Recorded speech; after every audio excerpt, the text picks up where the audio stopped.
नमस्कार बच्चों, my self Rohit Kumar. Welcome to the channel dear topper we make toppers. So आज हम करेंगे हेरिडिटी की एनसीईआरटी एग्जाम पर। आई होप आप सबको पूरा पूरा चैप्टर समझ आ गया होगा। अगर आप पढ़ना चाहते हो फिर भी तो मैं लिंक डाल देता हूँ डिस्क्रिप्शन बॉक्स के अंदर, आप एक बार चेक कर लेना। अगर आप चाहते हो इस पूरी पीडीएफ को अटेम्प्ट करना तो इसका भी मैं डाल दूंगा लिंक डिस्क्रिप्शन बॉक्स के अंदर, ठीक है। अच्छा, आपको पता है चैप्टर कितना ज़्यादा इंपॉर्टेंट है, क्योंकि इसके बिना हम पूरा वो जो 1880 का टारगेट है वो पूरा नहीं कर पाएंगे। तो उसके लिए ये चैप्टर की एग्जाम्पल करना बहुत ज़्यादा ज़रूरी है, ठीक है। एक छोटी सी रिक्वेस्ट मैं बताता हूँ आपको, जो मैं चाहता हूँ कि आप करो भाई, क्योंकि ना ये बिल्कुल एंड वाला टाइम चल रहा है और आपको पता है कि इस टाइम पे ना कई बच्चों को नहीं पता होती कि हमने ये चैप्टर करना है।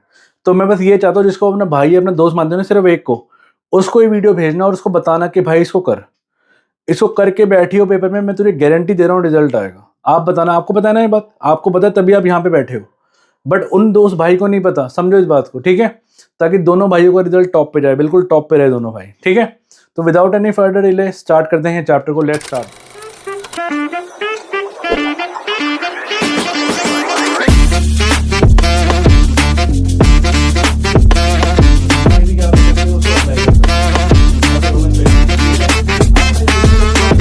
हाँ जी, क्वेश्चन नंबर 1 कह रहे हैं, देखो शुरुआत में ना आपके पास एमसीक्यू आएंगे, उसके बाद आपके थोड़े बड़े क्वेश्चन आएंगे। तो एमसीक्यू है, आपने सिर्फ टिक करना है। कह रहे हैं exchange of genetic material take place. Genetic material भाई किस में एक्सचेंज होता है? जब आधे मदर के क्रोमोसोम आधे फादर के मिलते हैं आपस में, तो वो होता है सेक्सुअल रिप्रोडक्शन के अंदर। देखो ध्यान से चेक करो ऑप्शन में, ये एसेक्सुअल है, ये एसेक्सुअल है और ये एसेक्सुअल है। अकेला अगर ऑड वन आउट भी हमें करना हो तो option number C is the answer, है ना।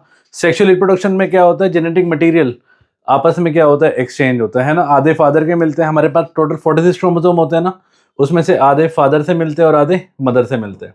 तो यहीं पे एक्सचेंज होता है सारा का सारा, ठीक है। So this is question number 1। आगे चले नेक्स्ट क्वेश्चन नंबर 2 पे। क्वेश्चन नंबर 2 कह रहा है भाई कि 2 pink colour flower, 2 pink colour के फ्लावर हैं, हमने क्रॉस करा, रिजल्टिंग इन 1 रेड 2 पिंक और 1 वाइट फ्लावर मिले। प्रोगेनी मतलब नेक्स्ट जनरेशन में मुझे मिले। कह रहे हैं नेचर ऑफ क्रॉस बता दो। तो ध्यान से सुनो मेरी बात, पता है वो क्लास में कर चुके हैं। आप बोलोगे ऐसा कैसे, आपको मोनोहाइब्रिड याद है? हाँ जी, मोनोहाइब्रिड में हमने क्या किया था याद है? प्योर टॉल को प्योर शॉर्ट से किया था, और फिर जब हमने निकाले थे सारे के सारे, तो सारे के सारे कैपिटल टी स्मॉल टी मिले थे। फिर हमने क्या करा था, हमने फिर सेल्फ पॉलिनेशन करी थी, है ना। ये पहले हुआ था, याद है? अगर आपको याद हो, F1 जनरेशन में पहले मिलता है क्रॉस से मिलता है ये, क्योंकि हम इन दोनों को क्रॉस कराते हैं। फिर F2 जनरेशन में क्या मिलता है, इसमें मिलता है ये सेल्फ से, है ना। मतलब कैपिटल टी स्मॉल टी को मैं कैपिटल टी स्मॉल टी से कराऊंगा, तो आपको याद है कैपिटल टी मिलेगा, कैपिटल टी स्मॉल टी मिलेगा, कैपिटल टी स्मॉल टी मिलेगा और स्मॉल टी मिलेगा। अब आप बोलोगे सर आप हमें ये क्यों पढ़ा रहे हो, ये तो हमें आता है भाई। अब ध्यान से चेक करो, आपको नहीं लगता ये और ये लिंक है? चेक करो, हाँ जी, ये रेशो याद आ रही है? हाँ जी, ये देखो 1 कैपिटल टी कैपिटल टी और स्मॉल टी कितनी जेनोटाइप होती थी बताना? ये होता था 1, ये होते थे 2 और ये होता था 1। तो अब मुझे बता दो, अब बताओ, अब लिंक नहीं हो रहा? हाँ जी, 1 1 2 2 1 1। इट मीन्स ये किससे मिला है मेरा? सबसे बड़ा प्रूफ आपने ऑलरेडी क्लास में किया हुआ है, मैंने यही तो बोला था, सब कुछ क्लास में कर रखा है हमने। हाँ जी, it is self pollination. Clear है?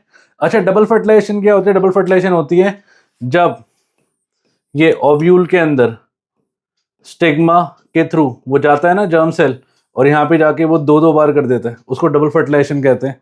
क्रॉस फर्टिलाइजेशन में सिलेबस का पार्ट नहीं है, नो फर्टिलाइजेशन तो हो ही नहीं रहा, ठीक है। तो इट इज सेल्फ पॉलिनेशन। देखो फर्टिलाइजेशन का मतलब ही वो होता है कि मेल और फीमेल गैमीट का मिलना। तो इट इज सेल्फ पॉलिनेशन, आपको मैंने प्रूफ दे दिया, ये आपने किया हुआ भी है। 1 2 1 में मिलता है, तो 1 रेड 2 पिंक और 1 वाइट प्रोगेनी। क्लियर है? तो इसको नोट करो, it is self pollination. Self से आपका 1:1 का रेशो आता है हमेशा। क्लियर है? इसको नोट करो, हम आगे चलते हैं नेक्स्ट क्वेश्चन नंबर 3 पे। क्वेश्चन नंबर 3 कह रहे हैं अ क्रॉस बिटवीन, हाँ जी, टॉल प्लांट कैपिटल टी और शॉर्ट प्लांट स्मॉल टी, ये ऐसी जनरेशन मिलेगी that were all tall plant. क्यों भाई? हमने ना कैपिटल टी लिया और है ना स्मॉल टी लिया। क्लियर है? हमने क्या करा, कैपिटल टी लिया, स्मॉल टी लिया। मैंने देखा कि F1 जनरेशन में ना मोनोहाइब्रिड क्रॉस में क्या देखा था, सारे के सारे बड़ी हाइट के मिले। फिर हमने क्या करा, फिर हमने सेल्फ कराया, पहले हमने F1 निकाली, फिर हमने F2 निकाली, फिर कैपिटल टी स्मॉल टी को हमने कैपिटल टी स्मॉल टी से कराया। फिर हमने क्या करा, फिर हमने चेक करा, फिर हमने नोटिस करा भाई जितने भी कैपिटल टी थे, मैंने क्या नोटिस किया था याद करो, जितने भी कैपिटल टी थे सारे के सारे मुझे बड़ी हाइट के मिल रहे थे, सारे के सारे मुझे बड़ी हाइट के, ये सारे टॉल थे, इवन ये तीनों भी टॉल थे। तो इन सब में एक बात कॉमन है, एक बात कॉमन है, वो बात क्या है, उसी को तो मैं कहता हूँ कैपिटल टी। क्यों? क्योंकि वो डोमिनेंट ट्रेट होता है। अकेला कैपिटल टी बहुत है प्लांट को टॉल बनाने के लिए, याद रखना इस बात को, क्योंकि ये है ना कंक्लूजन है आपका मोनोहाइब्रिड क्रॉस का, और दोनों को स्मॉल चाहिए, वो रिसेसिव ट्रेट होता है। ठीक है, मतलब प्लांट की हाइट को टॉल बनाने के लिए अकेला कैपिटल टी बहुत है, दोनों कैपिटल होंगे तब भी वो टॉल ही रहेगा, because they are dominant trait. और अगर शॉर्ट होगा तो मीन्स तब जाके शॉर्ट कब होगा, जब दोनों के दोनों स्मॉल होंगे। तो it means tallness is the dominant trait होता है। ठीक है, शॉर्टनेस डोमिनेंट नहीं होता, tallness is the recessive trait, height और ये सारे गलत पॉइंट्स है, इज नॉट गवर्न बाय, तो बात ही गलत हो कर दी इसने, बात ही अलग ही कहानी कर दी इसने, तो नहीं क्लियर है।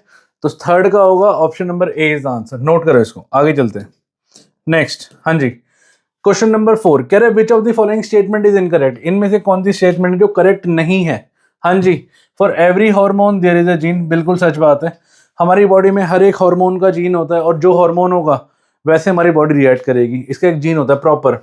कह रहे for every protein there is a gene, बिल्कुल सच बात है, क्योंकि जैसी प्रोटीन होगा हमारी बॉडी में वैसी बॉडी डिजाइन बनेगी, वैसे आपकी बॉडी का स्ट्रक्चर होगा, तो उसका अलग से एक जीन बैठा है आपकी बॉडी में, बिल्कुल सच बात है।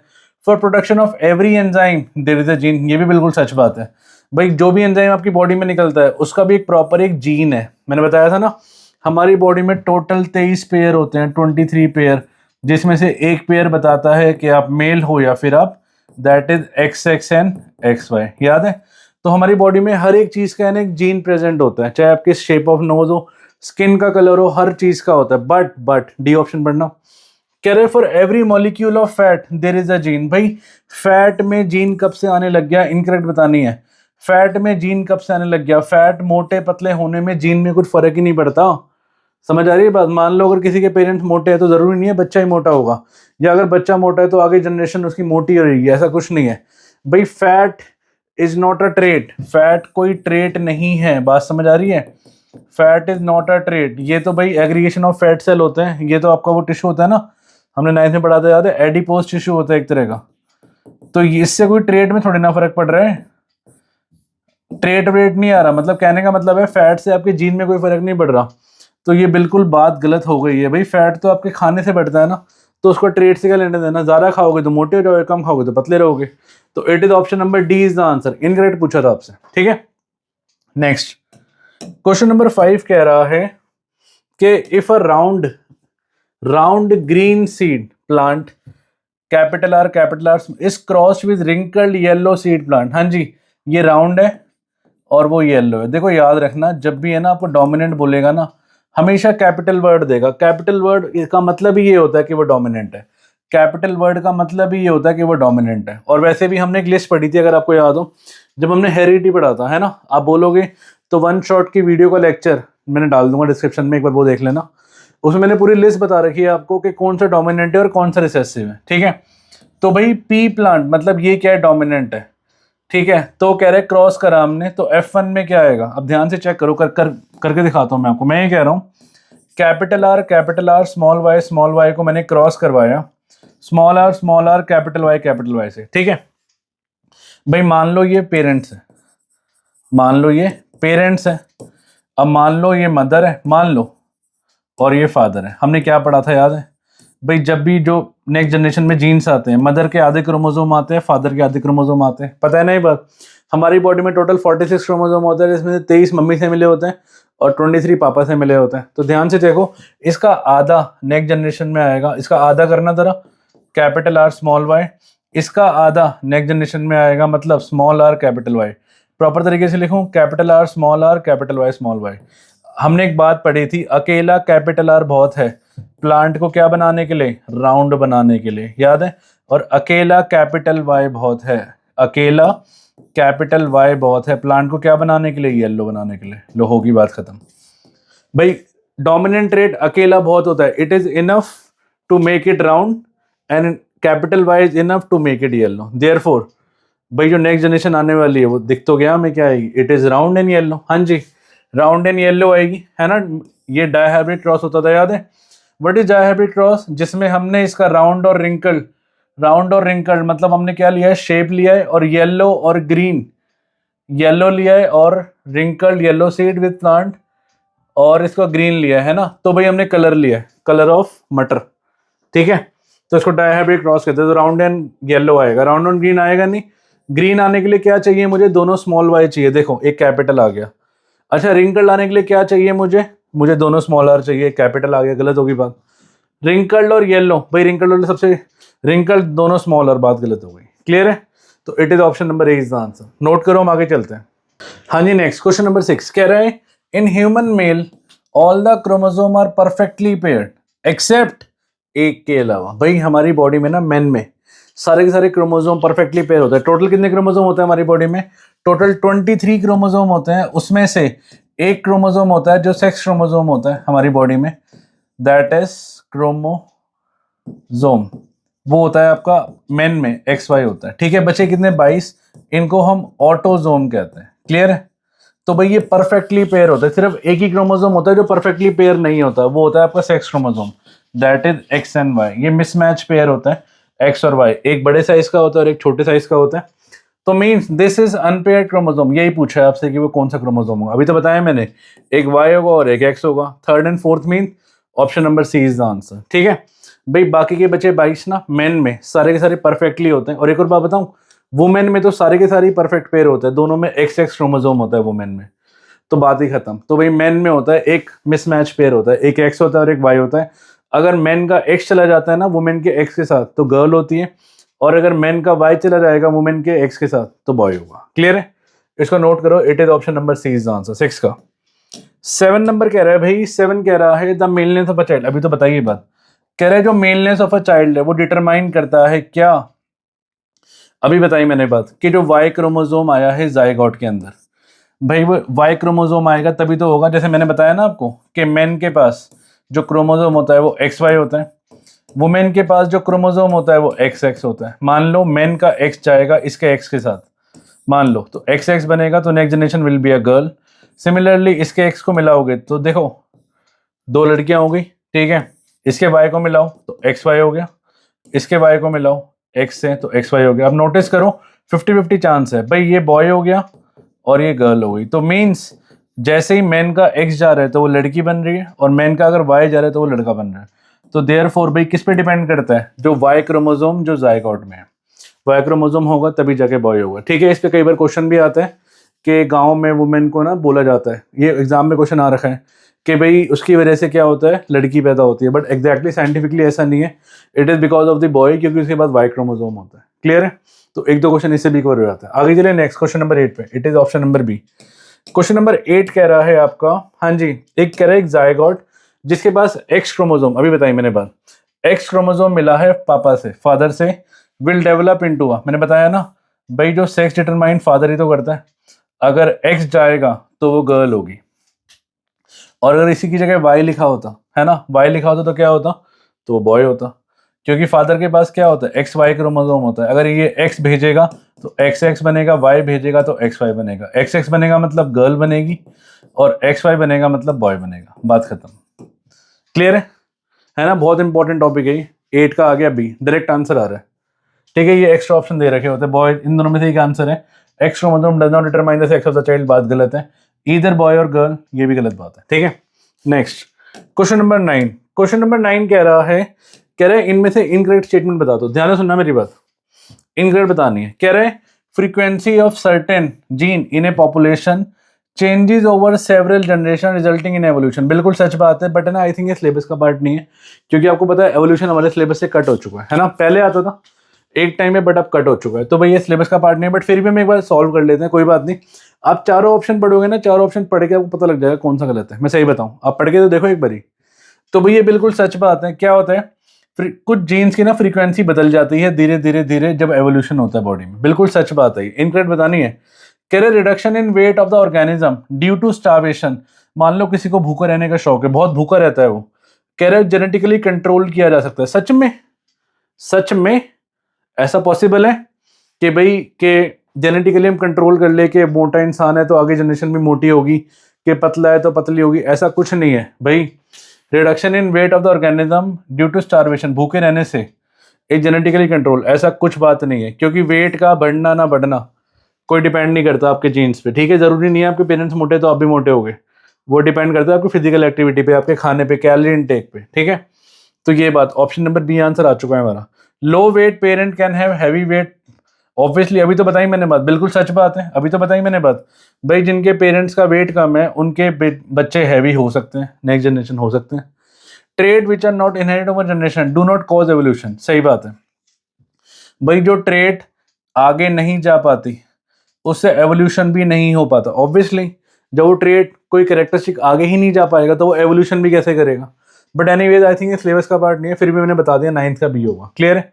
आगे चलिए next question number 10। Question number 10 कह रहा है कि भाई न्यू स्पीशीज में भी फॉर्म, नई स्पीशीज कब बनती, ध्यान से सुनना, नई स्पीशीज कब बनती है, कोई नई चीज कब आती है दुनिया में, जब DNA undergo significant change in the germ cell. Germ cell मतलब आपके मेल और फीमेल गैमेट, भाई जब इसमें डीएनए का चेंज होगा, बिल्कुल सच बात है। डीएनए से ही तो होता है, और क्या होता है, पूरी गेम डीएनए की तो है। हम इंसान क्या चाहते हैं, हमने डीएनए को आगे बढ़ाना, वंश को आगे बढ़ाना, जीन को आगे बढ़ाना। तो डीएनए चेंज होगा तो क्या होगा, बॉडी डिजाइन फीचर में चेंज आएगा ना। तो भाई न्यू स्पीशीज जब भी तो बनेगी, है ना। अब जैसे आप ले लो आपके परदादा के परदादा, मतलब क्या स्टाइल रहा होगा उनका, और अपना स्टाइल देखो, है ना, धीरे धीरे चेंज आ रहा है ना, एवोल्यूशन हो रहा है। तो भाई इसका फर्स्ट तो होगा, बिल्कुल सच बात है। और देखो क्रोमोसोम भी डीएनए का ही पार्ट होता है। Chromosome number change in the gamete, बिल्कुल सच बात है। अगर क्रोमोसोम चेंज होंगे गैमेट में, गैमेट मतलब होता है आपका mail or female gamete, male gamete होता है स्पर्म, फीमेल गैमेट होता है एग। अगर क्रोमोसोम थोड़ा सा ऊपर नीचे हो गए तो क्या होगा, तो भी भाई ऑब्वियसली नई स्पीशीज बनेगी। मान लो 23 की जगह 22 आ गए तो भी हो सकता है, ऑब्वियसली। देखो ये दोनों डीएनए का पार्ट है ना, क्रोमोसोम और ये, तो इन दोनों से तो होगा ही होगा। आगे देखना एक बारी, there is no change in the genetic material, भाई जेनेटिक मटेरियल चेंज ना होने की वजह से नई स्पीशीज बनी नहीं सकती, तो ये तो बात गलत हो गई, ये सच बात है, ये गलत है। चौथा पढ़ना, mating does not take place. अगर मेटिंग ही नहीं होगी, मेटिंग मतलब फर्टिलाइजेशन ही नहीं होगी, अगर मेल फीमेल गैमेट मिलेंगे ही नहीं तो नई स्पीशीज कहाँ से बनेगी भाई। नई स्पीशीज बनने के लिए क्या चाहिए, मेल फीमेल गैमेट का मिलना बहुत जरूरी है। तो मतलब फर्स्ट पार्ट सही है, सेकंड पार्ट सही है, that is option number A is the answer, clear है, ठीक है, नोट करो इसको। हाँ जी नेक्स्ट क्वेश्चन नंबर 11 कह रहे हैं, जब मैंने दो पी प्लांट को, एक है आपका राउंड और ग्रीन और दूसरा है आपका रिंकल्ड और येलो, कह रहे हैं इनमें F1 प्रोगेनी बनाई that have round yellow seed, ठीक है। भाई मैंने F1 प्रोगेनी बनाई तो राउंड येलो आते हैं, ऑब्वियसली आते हैं। कह रहे हैं F1 प्लांट को सेल्फ किया गया, तो कह रहे हैं F2 प्रोगेनी बनाई तो बताओ कैरेक्टर आएंगे। कह रहे हैं चूज करो इनमें से जो नए कॉम्बिनेशन बनेंगे। याद है डायहाइब्रिड क्रॉस, याद है, एक बार बना के दिखाऊं। हाँ जी, वो कह रहे हैं राउंड ग्रीन, तो मतलब कैपिटल आर स्मॉल वाई को इसने मिलाया, ये थे गैमीट, पेरेंट्स के गैमीट है ये, ठीक है। और इसको मिलाया क्या, किससे मिलाया, स्मॉल आर कैपिटल वाई। अब इन दोनों को मिलाया तो ये मिला obviously capital R capital Y small Y, सारे के सारे राउंड और येलो मिले। बात समझ आती है। हाँ जी, तो F1 में तो मिल गए, क्योंकि F1 में हम करते हैं क्रॉस पॉलिनेशन, F1 में मिल चुके हैं। अब वो कह रहे हैं जब मैंने इनको सेल्फ कराया मतलब भाई देखो, सेल्फ कराने का तरीका बताया था जिन बच्चों को नहीं आता, बहुत सिंपल सा तरीका होता है, जीरो काटा नहीं खेलना, डबल डबल वाला करना है, क्योंकि इस बार है ना डायहाइब्रिड क्रॉस बना रहे हैं, ध्यान से देखो। हाँ जी, याद रखने का तरीका बताऊं कैसे याद रखते हैं। दोनों को कैपिटल लिख दो, y को छोटा कर दो, इस बार r को छोटा कर दो और दोनों को छोटा कर दो, होगी बात खत्म, डन है। मैं रिपीट करूं, जो काम यहाँ किया वही काम यहाँ करूंगा। दोनों को कैपिटल कर दो, y को छोटा कर दो, इस बार r को छोटा कर दो, फिर दोनों को छोटा कर दो। आज जब आप इनको मिलाओगे ना, तो हमने एक रेशियो याद करी थी क्लास में, अगर आपको याद हो। हाँ जी, एक रेशियो याद करी थी, वो थी 9331, क्लियर है। मैं बना के दिखाऊं, capital R capital Y capital Y, capital Y small Y, capital R small R capital Y, capital R small R capital Y small Y. ये हो गया capital R capital Y small Y, capital R small Y small Y, capital R small R capital Y small Y. हाँ जी, capital R small Y small Y, capital R small R capital Y, capital R small R capital Y small Y, small R capital Y, small R capital Y small Y, clear है। ये हुआ capital R small R capital Y small Y, capital R small Y small Y, small R capital Y small Y, और small R Y small Y. अब देखो count करना सिखाता हूँ मैं आपको, आप लोग रट्टा मारते हो ना, हम आज काउंट करना सीखते हैं। 4 मिलेंगे फिर कैरेक्टर में, एक मिलेगा राउंड और येलो, ठीक है, मुझे साफ साफ दिख रहा है राउंड और येलो, तो मैं ना व्हाइट कलर दिखाता हूँ राउंड येलो में ताकि आपको पहचान आ जाए। देखो अब समझे राउंड येलो कैसे पहचान रहा हूँ, ध्यान से सुनना मेरी बात। राउंड होता है डोमिनेंट ट्रेड और येलो भी होता है डोमिनेंट ट्रेड। मतलब मुझे अकेला कैपिटल आर दिखेगा तो मैं उसको राउंड बोल दूंगा, अकेला कैपिटल वाई दिखेगा तो मैं येलो बोल दूंगा, ठीक है। दोनों दिखेंगे तो भी भाई बढ़िया बात है, तो भी सही बात है। तो ये हो गया एक कैपिटल आर कैपिटल वाई, दो कैपिटल, तीन कैपिटल, चार कैपिटल, पाँच, ठीक है, ये देखो स्मॉल हो गया ना, ये नहीं काउंट करूंगा, कैपिटल 6 स्मॉल हो गया, ये स्मॉल हो गया ना भाई, छोड़ो, कैपिटल 7 कैपिटल 8 और कहीं और कहीं और कहीं कैपिटल 9। तो टोटल मुझे 9 मिलता है। मैं आपको एग्जैक्टली बताऊं, टीचर यहाँ से रट्टा कहती है कि रट्टा मार ले। अच्छा राउंड येलो, अब देखो, अब ध्यान से चेक करो हमें मिले क्या क्या है। अब मैं ना आपको दिखाता हूँ ग्रीन से, लुक ये मिला है मुझे राउंड और दोनों स्मॉल वाई, दोनों स्मॉल वाई मतलब रिसेसिव ट्रेट है ना, तो दोनों स्मॉल वाई आपके क्या डिनोट करते हैं पता है, दोनों के दोनों स्मॉल वाई, राउंड और ग्रीन से, तो ग्रीन डिनोट करते हैं, तो मतलब ये राउंड और ग्रीन होगा। तो भाई मुझे राउंड और, मैं आपको राउंड और ग्रीन गिनना सिखाता हूँ, राउंड और ग्रीन कितने मिले मुझे, ध्यान से सुनना। 1 ग्रीन में 1, देखो मैंने बताया green is the recessive trade, recessive trade का मतलब है कि दोनों स्मॉल वाई चाहिए मुझे, ये अंडरस्टूड है। और राउंड इज अ क्या है, round is a dominant rate, तो कैपिटल आर दोनों स्मॉल वाई, दो, ठीक है। और कहीं है देखो, ये नहीं लूंगा, स्मॉल आ गया, ये भी नहीं लूंगा, ये भी नहीं लूंगा, और ये रहा, हाँ जी कैपिटल आर स्मॉल वाई 3, तो ये 3 है। यहाँ से 9 3 3 1 याद करते हैं। अब हम देखेंगे रिंकल्ड येलो कितने, रिंकल्ड येलो कितने, ध्यान से सुनना मेरी बात। अब इसको मैं दूसरा कलर ले लेते हैं, इसको आपका फेवरेट कलर ले लेते हैं पिंक कलर, क्लियर है। हाँ जी, देखो रिंकल्ड मतलब ये रिसेसिव ट्रेट है और ये डोमिनेंट ट्रेट है। डोमिनेंट अकेला कैपिटल वाई होते हैं, दो कैपिटल वाई होते हैं, तो अकेले, और ये दोनों स्मॉल आर होने चाहिए, दोनों स्मॉल आर होने चाहिए, तो एक ये रहा, दोनों स्मॉल आर, दो ये रहा कैपिटल वाई, स्मॉल आर, एक ये रहा, 3, तो 3 है ये। और ऑब्वियसली सबसे रिसेसिव ट्रेट कौन सा है, जो सबसे कोने में बचा वो 16वां नंबर, क्या है ये है रिंकल्ड और ग्रीन, तो ये होगा 1। वो अकेला बैठा तो है फॉर एवर अलोन, नहीं कई होते ना फॉर एवर अलोन, जो किसी को अपनी याद आ गई होगी शायद जब मैंने बोला वर्ड, नहीं चलो एनीवेज इतना इमोशनल मत हो। मैं ये कह रहा हूँ याद, मैं आपको है ना, देखो पहली बात तो मैं कोशिश करना है इसको याद ही रखो, सबसे बेस्ट चीज़ है। बस काउंट करना सीखना, मैंने काउंट करना सिखा दिया।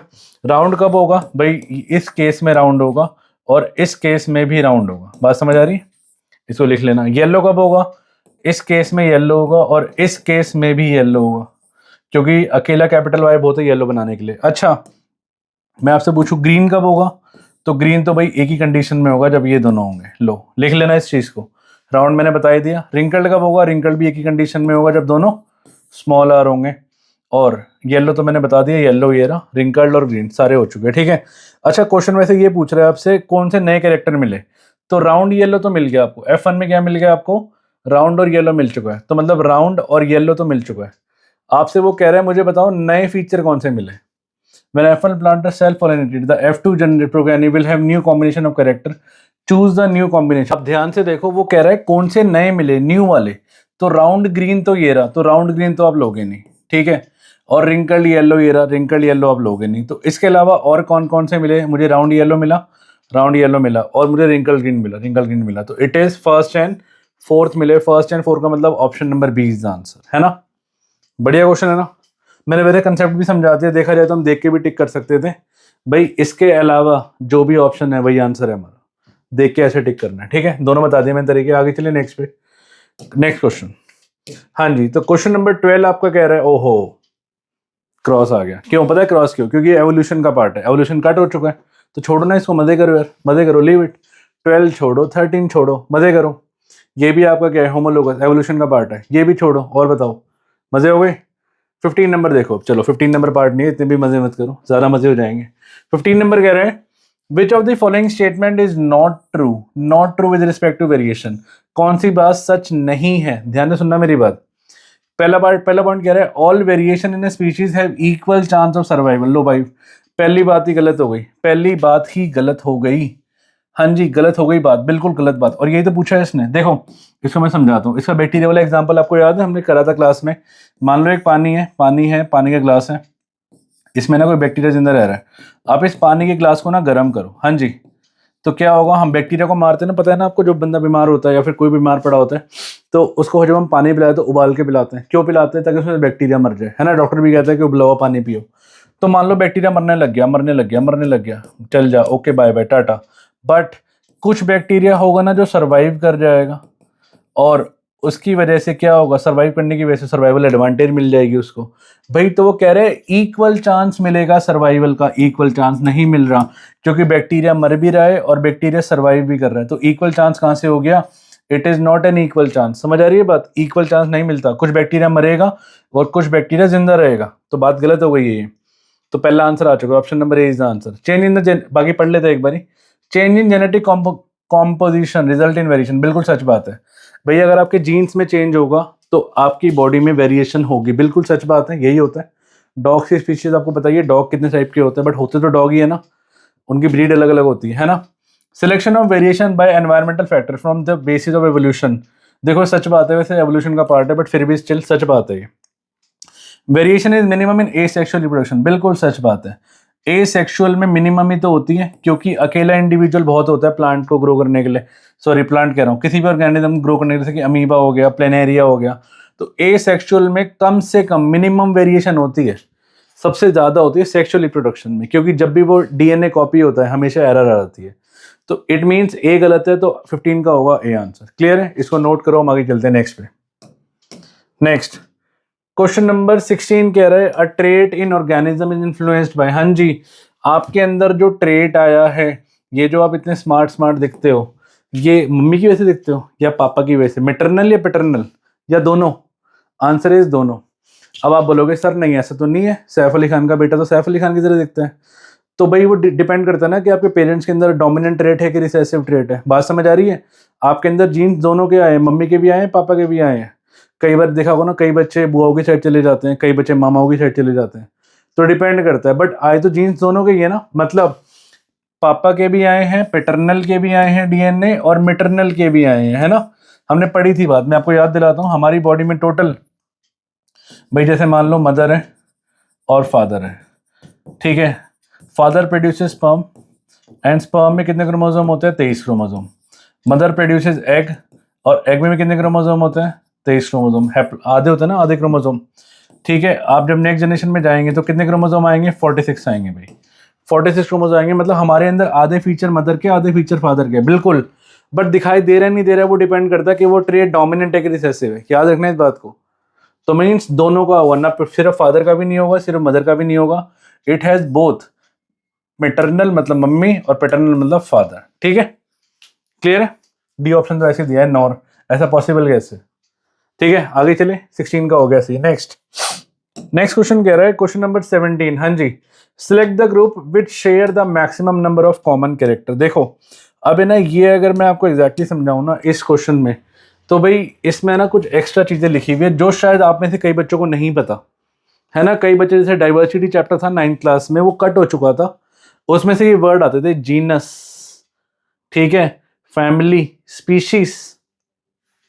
तो भाई होता क्या है, ये एक हिरार्की होती है, किंगडम होता है हमारे प्रॉपर ना, एनिमल किंगडम, प्लांट किंगडम, ठीक है। उसमें मोनेरा, प्रोटिस्टा, ये सब पढ़ते थे।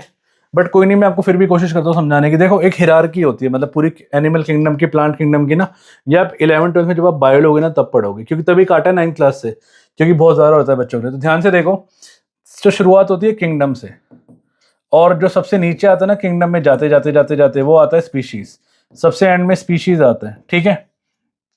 स्पीशीज के ऊपर आता है आपका जीनस, और जीनस के ऊपर आता है आपका फैमिली। तो भाई मेरी बात सुनो ध्यान से, अगर मान लो ऐसे फ्लो चार्ट सा बना हुआ है ऐसे पूरा का पूरा, तो जो सबसे कम कैरेक्टर जो मिलेगा वो किंगडम में मिलेगा ना, क्योंकि देखो किंगडम एक होता है प्लांट किंगडम और एक होता है एनिमल किंगडम। अब आप मुझे बताओ, इनके बीच में कोई चीज़ सिमिलर मिलेगी? तो सबसे कम सिमिलैरिटी किस में मिलने वाली है? किंगडम में।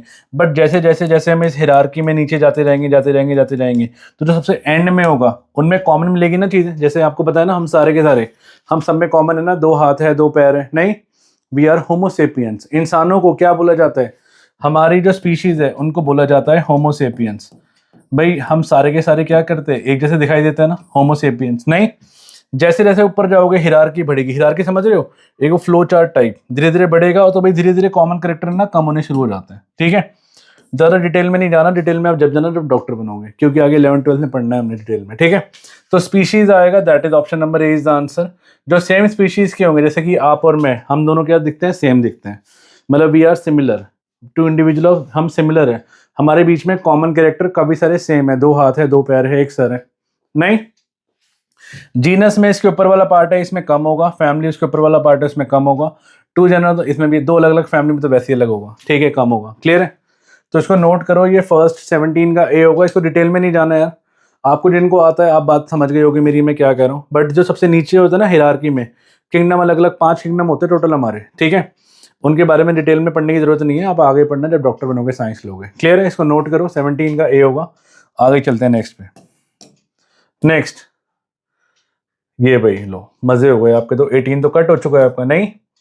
हाँ जी, 19 कह रहा है from the list given below select the character which can be acquired but not inherited. देखो 2 तरह के होते हैं हमारे अंदर कैरेक्टर ना, जैसे अभी आप मुझसे पढ़ रहे हो ना, ये है क्या, दिस इज एक्वायर्ड कैरेक्टर, आप पढ़ रहे हो, आप सीख रहे हो, मैंने भी सीखा है ये, तभी मैं पढ़ा पा रहा हूँ, ठीक है। मैं जन्म लेते ही नहीं सीख गया था, जन्म लेते मेरे ये नहीं था कि मेरे इनहेरिट था। इनहेरिट का मतलब होता है कि जैसे आप किसी उस चीज को पास कर सको, जैसे आपके पेरेंट्स ने आपको पास किया है ना, शेप ऑफ नोज, स्किन का कलर किया है ना, तो ये सारा इनहेरिटेड होता है। बट दिमाग, भाई मान लो अगर कोई मरा, मान लो किसी की डेथ हुई, तो जो उसका बेबी होगा, क्या वो उसमें एज इट इज दिमाग आएगा? नहीं आएगा ना। मान लो किसी की बेबी बॉर्न हुआ, तो क्या उसमें जितना दिमाग था उससे उतना ही आएगा? बिल्कुल, वो भी ए फॉर एप्पल से शुरू करेगा ना। तो मतलब 2 तरह के ट्रेट होते हैं हमारे, एक होता है एक्वायर्ड ट्रेट और एक होता है इनहेरिटेड ट्रेट। कह रहे हैं मुझे बताओ वो कैरेक्टर जो एक्वायर्ड होते हैं बट इनहेरिट नहीं हो सकते। तो भाई कोई भी चीज़ आप स्किल सीखते हो ना, मुझसे सीख रहे हो, डांस करना, क्रिकेट सीखना, ये सारे स्किल एक्वायर्ड होते हैं, ठीक है, पेरेंट्स से नहीं मिलेंगे, सीखने पड़ेंगे। कलर ऑफ आई, ये तो इनहेरिट है, ये तो भाई पेरेंट्स से मिलती है। कलर ऑफ स्किन, ये भी पेरेंट्स से मिलती है। साइज ऑफ बॉडी, ये भी पेरेंट्स से मिलता है। अच्छा हाँ सॉरी, नहीं ये पेरेंट्स से नहीं मिलता। साइज ऑफ बॉडी ऑब्वियसली ये आप पे डिपेंड करता है, आपकी बॉडी का साइज। यस और नो, एग्री करते हो इस बात से? मुझे कमेंट्स में यस लिखना, करते हो इस बात से एग्री? भाई आप पे डिपेंड करता है, आपकी कैलोरी इनटेक पे, आपकी हेल्दी हैबिट्स पे, है ना, अनहेल्दी हैबिट्स पे। तो साइज ऑफ बॉडी आपका ऑप्शन हो गया। Nature of hair, obviously hair भी पेरेंट्स से मिलता है। हमने इनमें से वो ऑप्शन बताना है जो पेरेंट्स से हमें नहीं मिलता, जो हम लाइफ में आके उस चीज़ को एक्वायर करते हैं। आपकी बॉडी का साइज अगर ज़्यादा है तो उसमें पेरेंट्स की गलती नहीं है, उसमें आपकी गलती है, क्योंकि आपने उल्टा सीधा खाया है, ठीक है। आप अगर कमज़ोर हो तो भाई इसमें पेरेंट्स की गलती मत बोलना, उसमें आपकी गलती है, ठीक है। ये सारे पेरेंट्स दे सकते हैं बट ये पेरेंट्स नहीं दे सकते, ये आपको खुद एक्वायर करना है, सीखने हैं चीज़ों को, क्लियर है। तो 19 का हो गया सी ऑप्शन, नोट करो, हम आगे चलते हैं। हाँ जी, नेक्स्ट क्वेश्चन नंबर 20 कह रहे हैं the 2 version of a trait which are brought in by the male and female gamete are situated on. मान लो आपकी बॉडी में कोई ट्रेट, कोई कैरेक्टर आया, मान लो आपकी शेप ऑफ नोज ले लो, आप आई का कलर ले लो, एक काम करो, आंखों का कलर आया आपकी बॉडी के अंदर ना, मतलब सॉरी आंखों के अंदर कलर आया। कह रहे हैं जो 2 वर्जन है, मतलब आंखों का कलर देने के लिए, देखो एक मदर ने अपना एक जीन दिया होगा, मान लो कैपिटल ही बोल लूँ, एक फादर ने जीन दिया होगा, मान लो। कह रहे are brought in by male and female gamete, बिल्कुल सच बात है, एक मदर ने दिया और एक फादर ने दिया। आर सिचुएटेड ऑन, तो भाई कहाँ सिचुएट होगा? Copies of the same chromosome. हाँ जी, मतलब मदर और फादर की आंखों के क्रोमोसोम में ही होगा, बिल्कुल सच बात है ये तो ऑब्वियसली।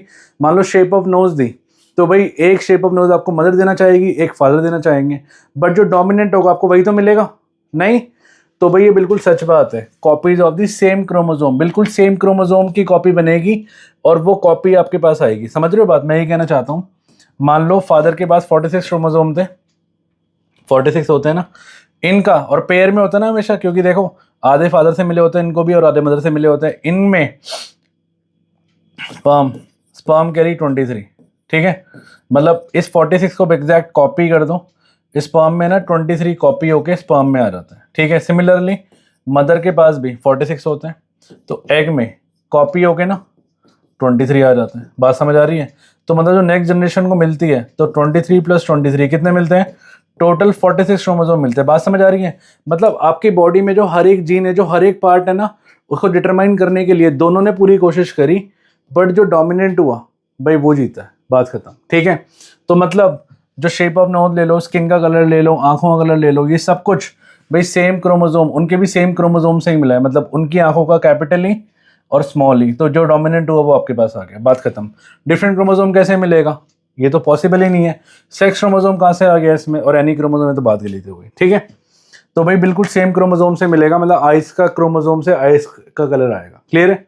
तो this is question number 20। Next question number 21 कह रहा है आपके पास, select the statement that describe the characteristic of gene. हाँ जी, इसमें से स्टेटमेंट सेलेक्ट करो जो जीन्स के बारे में कैरेक्टर बताती है, कैरेक्टरिस्टिक बताती है जीन्स के बारे में। ध्यान से सुनना।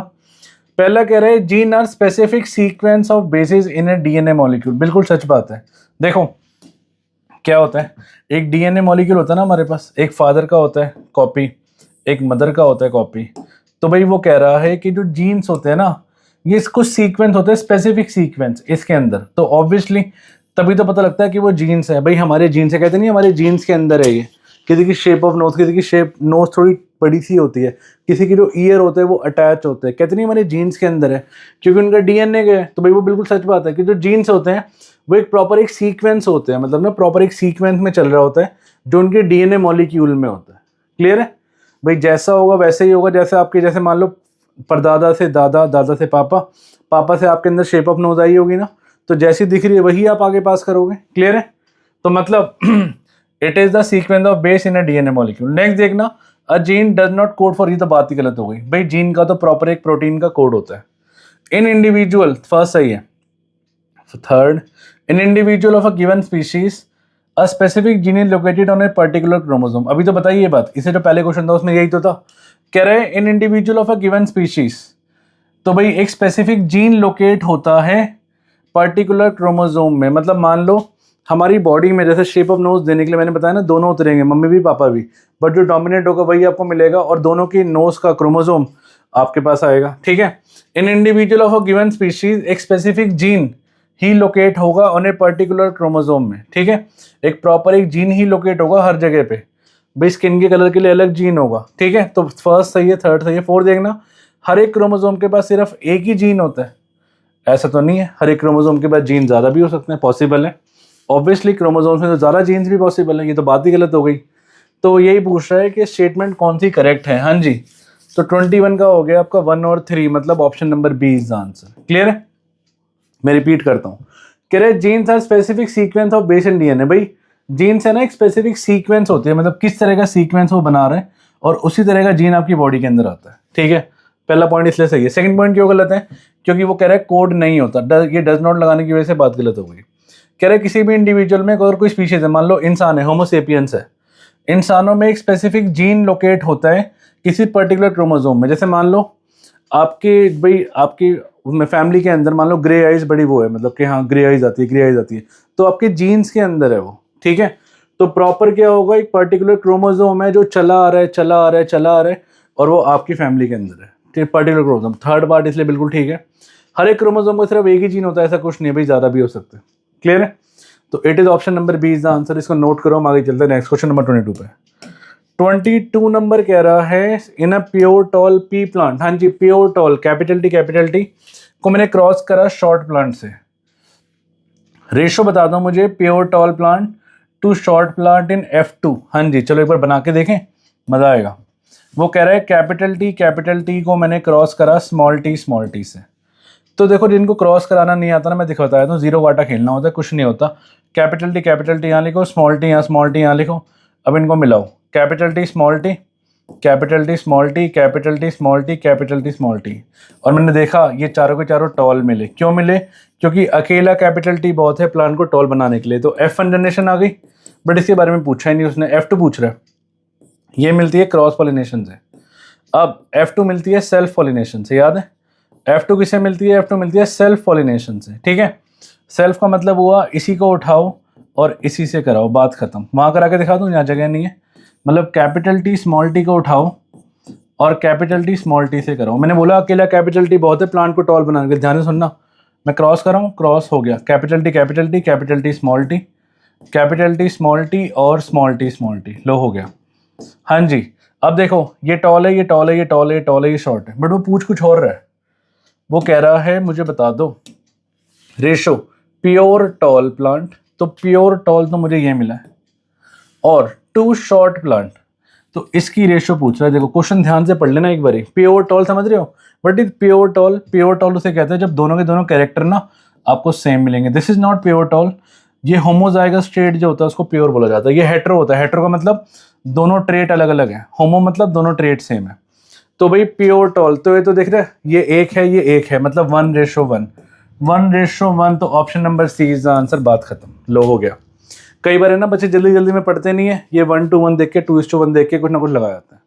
तो पढ़ लेना एक बारी कि पूछा गया है। बच्चे पता है क्या करते हैं, जल्दी जल्दी में ना ये क्वेश्चन भी गलत कराते हैं। जस्ट इमेजिन, तो 22 का होगा सी, क्योंकि ये रहा टॉल, प्योर टॉल, और ये रहा शॉर्ट। शॉर्ट को प्योर नहीं कहते, और पता है क्यों? क्योंकि शॉर्ट तो ऑलरेडी स्मॉल टी होता है। क्लियर है? इसको नोट करो, हम आगे चलते हैं नेक्स्ट पे। हाँ जी, नेक्स्ट क्वेश्चन नंबर 23 कह रहे हैं द नंबर ऑफ पेयर या pairs of sex chromosome in zygote of human. भाई जायगोट में कितने सेक्स, तो एक ही तो होता है, 1 ही तो होता है, और कितना होता है यही तो पढ़ा था हमने। हमारी बॉडी में टोटल 23 पेयर होते हैं ना। इन 23 पेयर में से एक क्रोमोसोम होता है, एक पेयर होता है जिसको मैं सेक्स क्रोमोसोम कहता हूँ। ठीक है, जो बताता है कि आप मैन हो या फिर वुमेन हो। अच्छा, बाकी 22 इनको हम ऑटोजोम कहते हैं। क्लियर है? अब वो जो 1 पेयर होता है, 1 पेयर वो क्या होता है? वो या तो XX होगा या फिर वो XY होगा। XX होगा तो गर्ल होगी, और XY होगा तो बॉय होगा। बात खत्म। तो 1 होता है भाई, ऑब्वियसली 1 ही होगा, तभी तो मेल फीमेल होगा। नहीं, नोट करो 23 का ए। नेक्स्ट 24 कह रहा है थ्योरी ऑफ एवोल्यूशन। अच्छा, ये देखो मैंने क्यों डाला है, आपको सिर्फ पता होना चाहिए एवोल्यूशन की थ्योरी दी किसने थी। भाई ऑब्वियसली सिलेबस का पार्ट नहीं है, बट फिर भी ना डार्विन थ्योरी शायद आपने सुनी हो, चार्ल्स डार्विन। नहीं, उन्होंने दी थी। मेंडल ने तो आपको पता ही है, मेंडल ने तो हेरिडिटी पढ़ाया आपको। ठीक है, फिर भी वो पता होना चाहिए, इसलिए मैंने डाला ये। Next question number 25। ओले, मजे हो गए, मजे हो रहे हैं आपके तो फुल। 25 क्रॉस लग गया, क्रॉस लग गया मतलब सिलेबस का पार्ट ही नहीं है। ठीक है, आगे चलते हैं नेक्स्ट पे। हाँ जी, तो अब आपके शॉर्ट आंसर क्वेश्चन शुरू होते हैं। शॉर्ट आंसर समझते हो? शॉर्ट आंसर का मतलब हुआ कि आपने इन आंसरों को ना 2 या 3 लाइनों में लिखना है। ठीक है, और मैं बता रहा हूँ ये एग्जाम में आते जरूर है, तो ध्यान से सुनना। कह रहे हैं how is the sex of a new born determined in human. तो भाई ये क्वेश्चन अभी हमने जस्ट डिस्कस किया था MCQ के अंदर। कह रहे हैं मुझे बताओ जो न्यू बॉर्न है उसका सेक्स डिटरमाइन कैसे होता है। तो भाई मैंने बताया था आपको, जो मैन होता है उसके पास जो क्रोमोसोम होता है वो होता है XY। जो वुमेन होती है, वुमेन के पास जो क्रोमोसोम प्रेजेंट होता है, सेक्स क्रोमोसोम, वो होता है XX। ठीक है, मतलब all men are XY, all women are XX। ठीक है, अगर मान लो मेन डोनेट करेगा अपने X क्रोमोसोम को वुमेन के साथ, तो next generation will be a girl, no doubt. Similarly अगर ये X डोनेट करेगा दूसरे X के साथ, तो नेक्स्ट जनरेशन फिर से गर्ल होगी। अगर मान लो ये Y डोनेट करेगा X के साथ, तो XY बनेगा। सिमिलरली Y डोनेट करेगा दूसरे X के साथ, तो XY बनेगा। अब नोटिस कर लो, there are 50% chance of having a girl और हैविंग अ बॉय। आप पेपर में देखते हुए बना के आओगे, और देखो आपने लिखना क्या, मैं बताया था, उसका नोट कर लेना साथ साथ। देखो जब भी वीडियो देखो ना, कॉपी पेन लेके बैठो यार। आप सबसे बड़ी गलती क्या करोगे, इसको मूवी की तरह देखोगे और आप मुझे शाहरुख खान समझोगे और मैं ऐसे करके ऐसे करूँगा, बस ऐसा कुछ नहीं होने वाला। तो पढ़ना पड़ेगा हमें, इसलिए लिखना पड़ेगा। ठीक है, कह रहे सेक्स ऑफ क्रोमोसोम, तो भैया मैंने बता दिया मैन के पास XY होता है, क्योंकि मैन क्या प्रोड्यूस करता है, स्पर्म। तो स्पर्म में होता है XY क्रोमोसोम। वुमेन क्या प्रोड्यूस करती है, एग। तो एग में कौन सा क्रोमोसोम होता है, XX क्रोमोसोम होता है। जब ये मिलेंगे तो 50-50 चांस, 2:2 का चांस, दैट इज 1:1।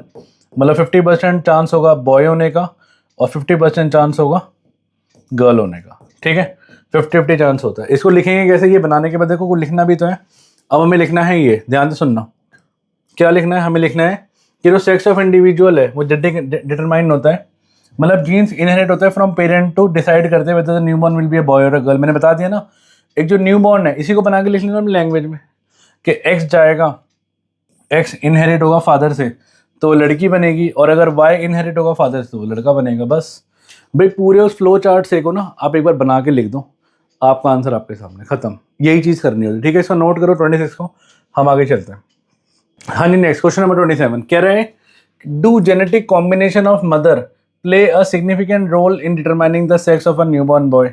अभी तो हमने किया भाई, मदर का कोई रोल होता है अब मुझे बताना, अभी हमने किया है क्वेश्चन जस्ट, तो सेम ही क्वेश्चन है एक तरह का। बताओ मदर का कोई रोल होता है, answer is no, answer is totally no, बिल्कुल गलत बात है ये। मदर का कोई रोल नहीं होता in determining whether the next generation will be a boy और अ गर्ल, क्योंकि मदर के पास जो एग होता है उसमें दोनों के दोनों क्रोमोसोम X के ही होते हैं, और चाहे ये क्रोमोसोम पास करे चाहे ये क्रोमोसोम पास करे, नेक्स्ट जनरेशन में भाई इसका कोई रोल नहीं होता। वो डिपेंड करता है इवन फादर पे, ओनली फादर पे, सिर्फ फादर के क्रोमोसोम पे अगर इसका वाई आएगा तभी जाके वो बॉय बनेगा, नहीं तो वो एक्स ही रहेगा, दैट इज गर्ल। तो therefore answer is no, mother का कोई रोल नहीं होता in significant role in determine the sex of a newborn, है ना। अभी हमने डिस्कस किया जस्ट इससे पहले वाला क्वेश्चन, ठीक है। एक बार जरा चेक करें आंसर क्या लिखना है। हाँ जी, चेक करें, लेट्स सी आंसर क्या लिखेंगे। तो आंसर यही आएगा हमारा नो, क्योंकि मदर के पास एक प्रॉपर पेयर होता है एक्स क्रोमोसोम का। सारे के सारे बच्चे इनहेरिट करेंगे एक्स क्रोमोसोम अपनी मम्मी से। ऑब्वियसली हम सबके अंदर एक्स क्रोमोसोम मम्मी से ही आया होगा, है ना, बट मेरे अंदर वाई क्रोमोसोम पापा से आया होगा, और जो गर्ल होगी उसके अंदर जो एक्स क्रोमोसोम वो पापा से आ गया होगा, है ना। जिसके अंदर पापा से एक्स क्रोमोसोम आएगा वो लड़की बन जाएगी, जिसमें पापा से वाई क्रोमोसोम आएगा वो लड़का बन जाएगा। सिंपल सी बात है, ठीक है।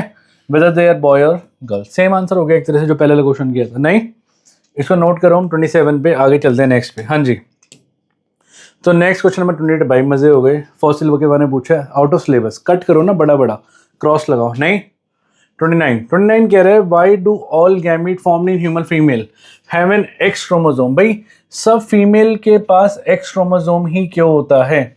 क्योंकि वो एक्स से ही, क्योंकि जो फादर का एक्स है वो एक्स से ही जाके मिलता है ना।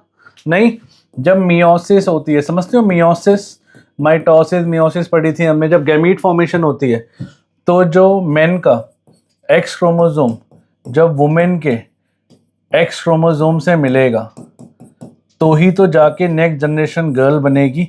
तो मीन्स ऑटोमेटिकली देखा जाए तो सब में एक्स एक्स क्रोमोसोम ही तो आने वाला है। यही तो पूछ रहा है वो कि बताओ सब जो गैमीट फॉर्मेशन में सब फीमेल के पास एक्स क्रोमोसोम ही क्यों होता है? क्योंकि जब भाई फीमेल फॉर्मेशन हो रही है, जब गर्ल बन रही होती है तो एक क्रोमोसोम मदर से आता है वो भी एक्स का ही होता है, बल्कि जो फादर से आता है, जो मदर से आएगा वो भी एक्स ही होगा, जो फादर से आएगा वो भी एक्स ही होगा।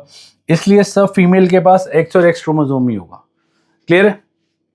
देखा जाए ना तो दोनों तीनों क्वेश्चन लिंक है आपस में, 26, 27 और 29। नहीं, एक बार आंसर चेक करें। हाँ जी, आंसर क्या लिख के आएंगे हम एग्जाम में, इसको ज़रा लिख लेना, स्क्रीनशॉट ले लेना, स्क्रीनशॉट ना लिखो लिख लेना, ज़्यादा बेटर रहेगा।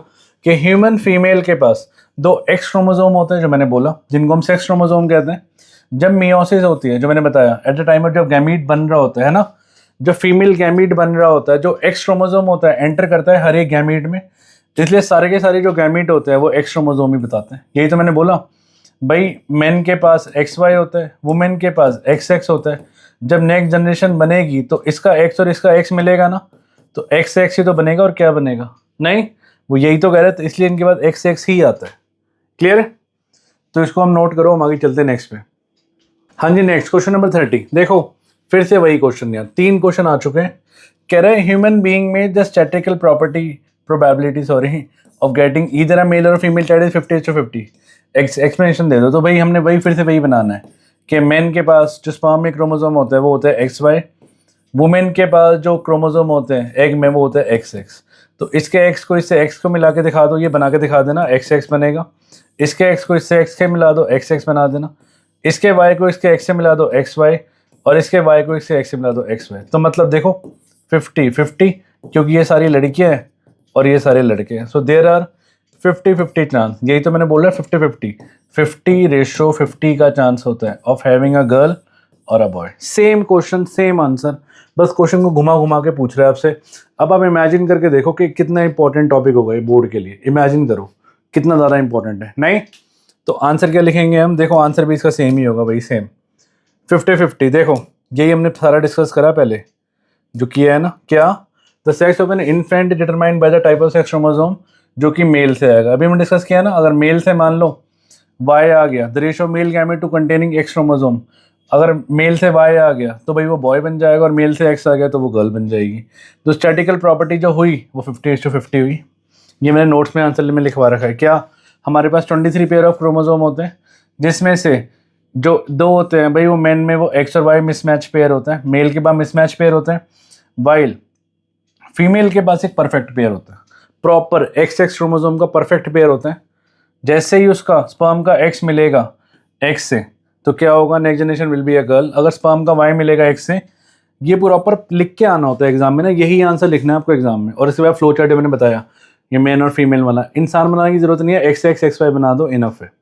ठीक है? और ये लिख देना, therefore half children will be boys and half children will be girls. Therefore ratio कितनी होगी? रेशो हो गई 50:50, बात खत्म। नहीं, इसको नोट करो 30 को, हम आगे चलते हैं नेक्स्ट पे। Next question number 31। हाँ जी 31 कह रहे हैं a very small population of species. भाई जो बहुत छोटी पॉपुलेशन होती है ना स्पीशीज की, वो फेस करती है ग्रेटर थ्रेट ऑफ एक्सटिंक्शन। बिल्कुल सच बात है। देखो भाई जिनकी पॉपुलेशन ही कम होगी, जो बहुत कम पॉपुलेशन में होंगे तो वो ख़त्म भी तो जल्दी होंगे ना। जो ज़्यादा पॉपुलेशन में हो गए अगर वो थोड़े बहुत ख़त्म भी हो गए तो पता भी नहीं चलेगा। समझ आ रही है बात? वो कह रहे हैं अगर बहुत कम पॉपुलेशन वाले अगर कोई ऑर्गेनिज्म है तो एक्सटिंक्ट मतलब ख़त्म जल्दी हो जाते हैं। बिल्कुल सच बात है, क्योंकि मान लो अगर एनवायरनमेंट में थोड़ा सा भी चेंज आ गया, मान लो अगर एनवायरनमेंट थोड़ा सा भी चेंज कर गया, इमेजिन करके देखो आप, तो क्या होगा, इनकी बॉडी में धीरे धीरे वो चेंजेस आएंगे नहीं, क्योंकि ये बहुत कम है। भाई इंसान इतने ज़्यादा हो गए हैं, है ना, 8 बिलियन अर्थ पे हो गए हैं, तो कितने सारे इंसान हैं, अगर कुछ कम भी हो जाएंगे तो भी क्या ही फ़र्क पड़ेगा। बट अब टाइगर लो, टाइगर धीरे धीरे पता है ना ख़त्म होते जा रहे थे, तो भाई उनको हमें बचाना पड़ेगा, क्योंकि एनवायरनमेंट चेंज होने से उन पर फ़र्क पड़ सकता है ऑब्वियसली।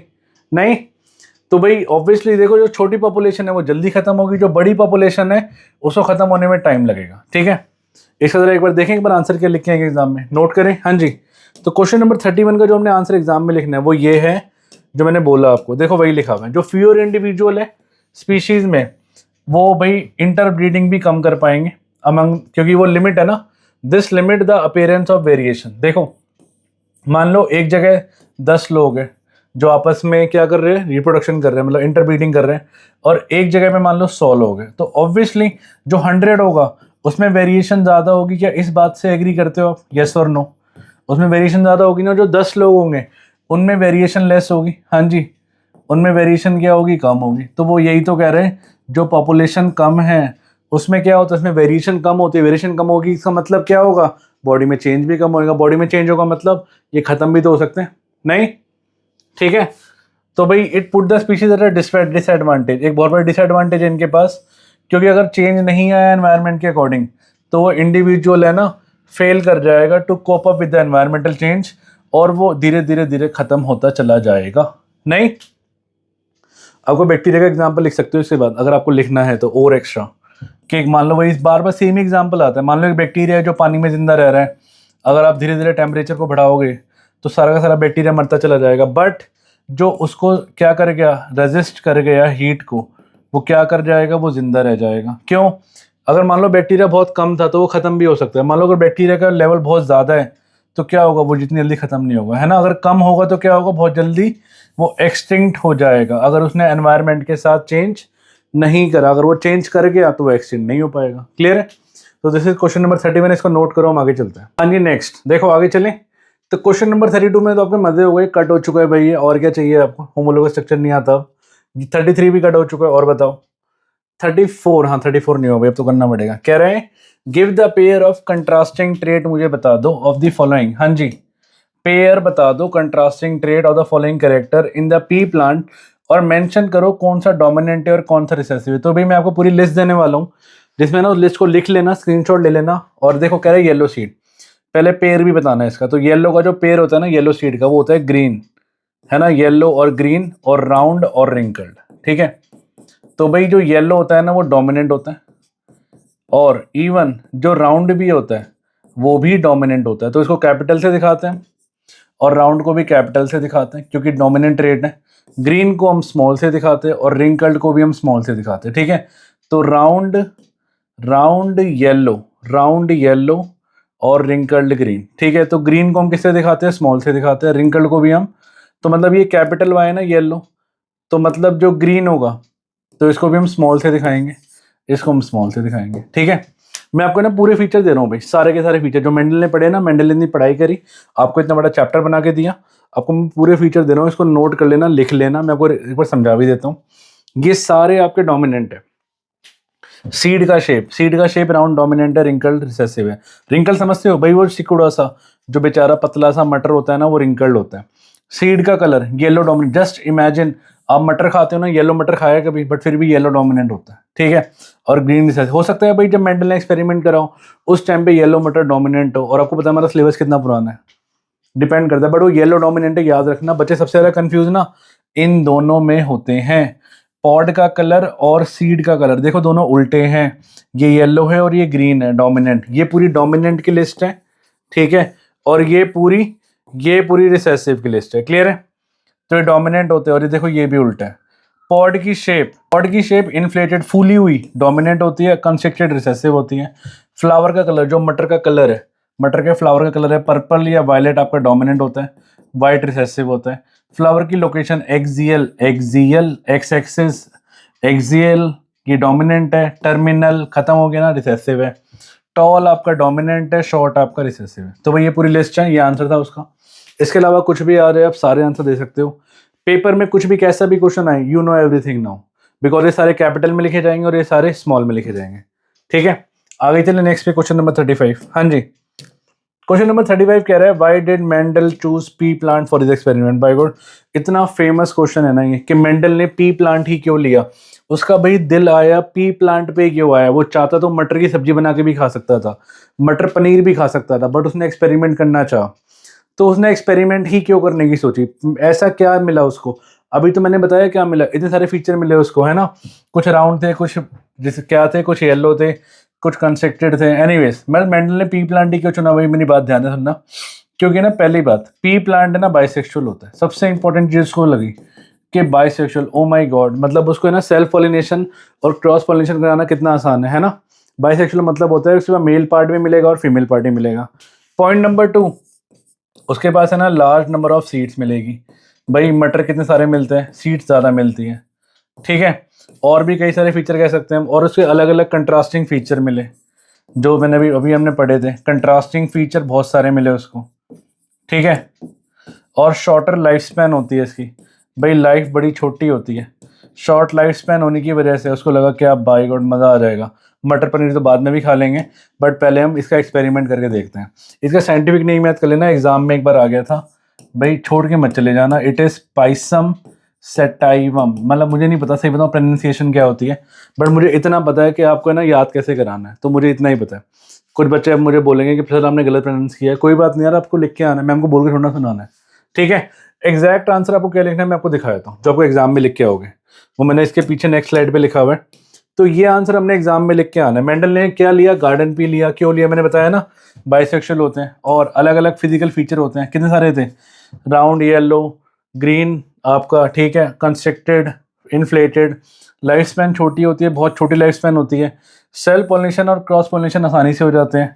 अच्छा, बहुत सारी क्या निकालते हैं, नंबर ऑफ सीड, बहुत सारे मटर के दाने निकलते हैं। और साइंटिफिक नेम याद कर लेना, ये आ सकता है एग्जाम में, एक्स्ट्रा बता रहा हूँ बट आ सकता है, हल्के मत लेना इस चीज़ को। ठीक है, तो मेंडल को मजा आ गया बाय गॉड एक्सपेरिमेंट करके। नेक्स्ट क्वेश्चन नंबर कह रहा है आपका 36, कह रहा है a woman has only daughter, analyse the situation genetically मुझे बताओ कि उसके बाद डॉटर ही क्यों है, and provide a suitable explanation. देखो मेरी बात सुनो, पहली बात, अगर वुमेन के पास डॉटर है ना, तो उसमें वुमेन की कोई गलती ही नहीं है, मैंने बताया आपको, है ना। क्योंकि वुमेन की बॉडी में जो सेक्स क्रोमोसोम होता है वो होता है एक्स और एक्स। भाई ये तो मेन की वजह से है, ये सारी की सारी गलती तो मैं आदमी की बोलूंगा, और मैं क्या, साइंस बोलेगी गलती तो आदमी की। क्यों, क्योंकि इसका अगर एक्स इसके एक्स से मिलेगा तब एक्स एक्स बनेगा ना, अगर इसका एक्स इसके वाई से मिलेगा तब एक्स वाई बनेगा ना। भाई अगर डॉटर हो रही है तो ये तो इसकी तो कोई गलती नहीं है, क्योंकि इसके पास एक्स क्रोमोसोम ही होता है, तो वुमेन ने क्या लेना देना। ये तो क्वेश्चन ही गलत बना रखा है देखा जाए तो, सही बताऊं। बट फिर भी चलो मैं एक्सप्लेन करना है तो एक्सप्लेन हम ऐसे कर सकते हैं कि वुमेन ने एक्स एक्स क्रोमोसोम, मैंने एक्स वाई क्रोमोसोम। भाई वुमेन के अगर एक एक्स एक्स क्रोमोसोम है तो ये तो एक्स क्रोमोसोम ही डोनेट करेगी, परफेक्ट पेयर होते हैं। और ये मिसमैच पेयर होने की वजह से एक एक्स देगा और एक वाई देगा, घूम फिर के बाई गॉड सेम ही चीज आ रही है। नहीं, आंसर देखे एक बार, आंसर क्या लिखेंगे। हाँ जी, तो आंसर हम ये लिखने वाले एग्जाम में, जो मैंने बोला आपको क्या, कि वुमेन प्रोड्यूस ओवा जिसके पास एक्स क्रोमोसोम होता है, बल्कि जो मेन प्रोड्यूस स्पर्म, स्पर्म के पास दोनों होते हैं, जो मैंने बताया आपको। ठीक है, which actually determine the sex of the baby. भाई ये मैन बताएगा कि वो बॉय होगा या गर्ल होगा, ना कि वुमेन बताएगी। क्लियर है, तो दिस इज क्वेश्चन नंबर 36, इसको नोट करो, हम आगे चलते हैं नेक्स्ट पे। हाँ जी, next question number 37। Oh my god, long answer वाला पहले ही गलत, क्रॉस मतलब सिलेबस का पार्ट नहीं है, आउट ऑफ सिलेबस। ठीक है, नेक्स्ट क्वेश्चन नंबर 38, लो ये भी आउट ऑफ सिलेबस। और बताओ और क्या चाहिए आपको। नहीं, 39 ये भी out of syllabus. O my God, अब तो मन में लड्डू फूटने लग गए होंगे आपके, नहीं है ना। अच्छा, नेक्स्ट क्वेश्चन नंबर 40। ओ हो माय गॉड, ये तो करना पड़ेगा। कह रहे डिफरेंशिएट कर दो मुझे दोनों ट्रेट में। हाँ जी, इनहेरिटेड ट्रेट और एक्वायर्ड ट्रेट। भाई ये तो आ सकता है, ऑब्वियसली आ सकता है। देखो पहले मतलब समझते हैं इनका। इनहेरिट ट्रेट होते हैं जो आपके मम्मी पापा आपको दे देंगे।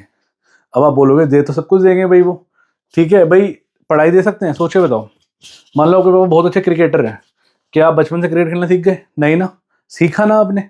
तो वो ट्रेड जो आप पूरी लाइफ टाइम सीखते हो, ऐसे ट्रेड को हम एक्वायर्ड ट्रेड कहते हैं।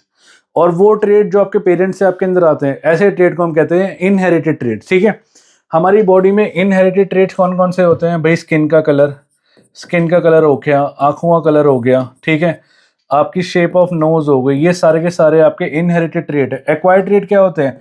डांस का सीखना, पढ़ाई का सीखना, ठीक है, स्टडी करना, क्रिकेट सीखना, तो भाई ये होता है आपके इनहेरिटेड ट्रेड। कह रहे give an example for each type, example तो दे दिए मैंने।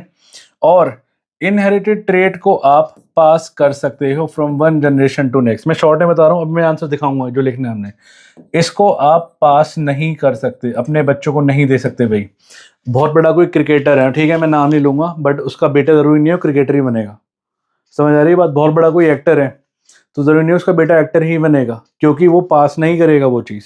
वो मेहनत करेगा तो बन जाएगा, नो डाउट, बट पास नहीं होगी वो चीज़, ठीक है। क्यों नहीं होगी? ये पास क्यों हो जाएगी? क्योंकि इससे उसके जीन में चेंज आ जाएगा, अंदर जो जीन्स बैठे हैं अंदर, भाई इसमें जीन में चेंज नहीं आएगा, ठीक है। जैसे एग्जांपल लो, मोटा पतला होना, कोई बिल्कुल फिट बंदा है, उसका बेटा जरूरी नहीं है फिट होगा, मोटा भी हो सकता है, क्योंकि मोटा पतला होना इनसे जीन में फर्क नहीं पड़ा कुछ, ठीक है। तो एग्जैक्टली हम आंसर क्या लिखेंगे, मैं जरा दिखाता हूँ इसको, जरा देखेंगे मेरी आंसर क्या लिखेंगे। इनहेरिटेड ट्रेट और एक्वायर्ड ट्रेट, हाँ जी, तो हम ये लिख के आएंगे एग्जाम में आंसर। पॉइंट नंबर 1 मैंने बोला, एक्वायर्ड ट्रेट एक ऑर्गेनिज्म जो पूरी लाइफ टाइम सीखता है, उसको हम एक्वायर्ड ट्रेट कहते हैं। इनहेरिटेड ट्रेट वो जो पास करता है from one generation to next, ठीक है भाई। इससे मैंने बताया ना, ये जीन्स में नहीं आते, मैंने बताया ना, आप कितना भी कुछ भी पढ़ लो, बट ये जीन्स में प्रेजेंट नहीं होंगे ये, बट ये हमारे जीन्स में प्रेजेंट होते हैं। तीसरा हो गया, इससे कोई चेंज नहीं होगा जीन्स में, इससे चेंज होगा, ठीक है। ये सोमेटिक वेरिएशन होता है आपकी बॉडी के, जो नॉर्मल होता है, ये जेनेटिक वेरिएशन होता है जो जीन्स में होते हैं। अच्छा, जैसे मैंने बोला ना, लर्निंग ऑफ डांस, म्यूजिक सीखना, वेट का ज़्यादा कम होना, colour of I skin attach ear lobe, कई बच्चों के ना कान ऐसे अटैच होते हैं, कई बच्चों के फ्री होते हैं, जैसे मेरा फ्री है, देखो दिख रहा होगा आपको। तो भाई ये सारे के सारे इनहेरिट होते हैं, पेरेंट्स से मिले होते हैं, क्लियर है। तो ये आपके हो गए इनहेरिटेड ट्रेट्स और एक्वायर्ड ट्रेट्स, कई बार एग्जाम में आ रखा है, नोट करना। हम आगे चलते हैं नेक्स्ट पे, ठीक है। हाँ जी, नेक्स्ट क्वेश्चन नंबर 41 कह रहे हैं, वाई गिव रीजन बताओ कि एक्वायर्ड ट्रेट इनहेरिट नहीं हो सकते। अभी तो बताया था मैंने कि भाई एक्वायर्ड ट्रेट इनहेरिट क्यों नहीं कर सकते, क्योंकि इसमें जीन्स में कुछ फर्क ही नहीं पड़ा। आप कुछ भी कितना भी सीख लो, बट आपके जो अंदर जीन्स है सारे के सारे, उसमें कुछ चेंज नहीं आया। जिस दिन जीन्स में चेंज आएगा उस दिन वो आगे इनहेरिट हो जाएंगे, तो उस दिन तो दुनिया ही खत्म हो जाएगी। आप इमेजिन करो, अगर मान लो इनहेरिट होने लग गए, तो जैसे मान लो अगर कोई इंसान, जैसे मान लो कोई है जो डॉक्टर है, वो डॉक्टर का बेबी बड़ा हुआ, तो सीधा वो भाई बचपन से 1 साल से ऑपरेशन करना शुरू कर देगा, नए क्लिनिक पे बैठ जाएगा 1-2 साल से ही। आप खुद सोचो, इतने छोटे छोटे थे प्रोफेसर और हो रहे हैं, नहीं? तो भाई उससे हमारे जीन्स पे कुछ फर्क नहीं पड़ता, मेरी बात ध्यान से सुनना, जीन्स पे फर्क पड़ेगा तो वो इनहेरिट होंगे, नहीं तो नहीं होंगे। तो यही सबसे बड़ा आंसर है इसका, ये रहा। तो आंसर क्या लिखेंगे हम? आंसर में हम यही लिखने वाले हैं, क्या? For a trait of an organism, trait समझते हो, कोई कैरेक्टर किसी चीज का, कि भाई इनहेरिट होने के लिए, कैरेक्टर को इनहेरिट होने के लिए उसके जीन में, डीएनए में चेंज आना चाहिए। जो ट्रेट एक्वायर करता है इंसान पूरी लाइफ टाइम, जो सीखता है, जो कुछ भी करता है, वो आगे इनहेरिट नहीं कर सकता, क्योंकि उससे कोई जीन में चेंज नहीं आया। बट ऐसा फ्यूचर में कुछ हो गया, पता नहीं होगा नहीं होगा, लेकिन अगर हो गया तो इमेजिन करो दुनिया ही खत्म हो जाएगी उस टाइम। तो क्योंकि मैंने बताया ना, कोई डॉक्टर का अगर बेबी बॉर्न होगा तो डॉक्टर बन के पैदा होगा वो। जस्ट इमेजिन, 1 साल का बच्चा ऑपरेशन कर रहा है, but change in the only physical character. भाई जैसे मान लो सचिन तेंदुलकर के, उसके जो हैंड की मूवमेंट है ना, सचिन तेंदुलकर, विराट कोहली जानते हो आप, तो उनके लिए क्या है, फ्लेक्सिबिलिटी इज नंबर 1। तो भाई उसने इतना कुछ सीखा, बट ये नहीं है कि उनका जो नेक्स्ट जनरेशन आया तो उन्होंने बचपन से ही उनकी फ्लेक्सिबिलिटी होगी, नहीं, ऐसा नहीं है। एक्टिंग सीखी शाहरुख खान ने, जरूरी नहीं है कि शाहरुख खान की बेबी को बचपन से एक्टिंग आ गई, हाँ बड़े होकर आ सकती है, नो डाउट, ठीक है। Which may be due to an accident, ठीक है भाई, कुछ भी हुआ, मान लो किसी का हाथ कट गया, तो नेक्स्ट जनरेशन बिना हाथ के पैदा नहीं होगी, क्योंकि हाथ कटने से उसके जीन में कुछ चेंज नहीं आया, जीन उसका वही का वही इंटैक्ट है, क्लियर है। तो ये आंसर होगा इसका, ठीक है। नोट करें, आगे चलें, नोट कर लेना इसको। ओ माय गॉड, मजे हो रहे, 42 भी क्रॉस है भाई, 43, चलो 43 बनाए, 43 स्टार्ट करते। क्वेश्चन नंबर 43, क्वेश्चन 43 कह रहे हैं, in the following crosses write the characteristic of the progeny, मतलब नेक्स्ट जनरेशन की बता दो। पहला पार्ट कह रहा है राउंड येलो लिया, capital R capital Y, capital Y, capital R capital capital, दोनों राउंड येलो लिए। कह रहा है मुझे बताओ जब मैं इनको क्रॉस कराऊंगा तो नेक्स्ट जनरेशन क्या बनेगी। ध्यान से सुनो भाई, अब इसको चाहे इससे मिला लो तब भी capital R capital R capital Y आएगा, चाहे इसको आप इससे मिला लो तो कुछ भी मिला लो आप, क्योंकि डोमिनेंट है तो डोमिनेंट ही रहेगा। हाँ जी, यस और नो, बात समझ आती है। अगर मैं कैपिटल आर कैपिटल वाई को कैपिटल आर कैपिटल वाई से मिलाऊंगा, आप इस राउंड को इस येलो से मिला लो तब भी क्या दोनों कैपिटल ही मिलेंगे, या आप इस राउंड को इस येलो से मिला लो, क्या ही फर्क पड़ने वाला है मुझे बता दो भाई। जब कैपिटल ही मिलना है तो मतलब all are round and yellow ही तो मिलेंगे। तो फर्स्ट पार्ट का जो आंसर आने वाला है ए पार्ट का वो आएगा राउंड एंड येलो आएगा।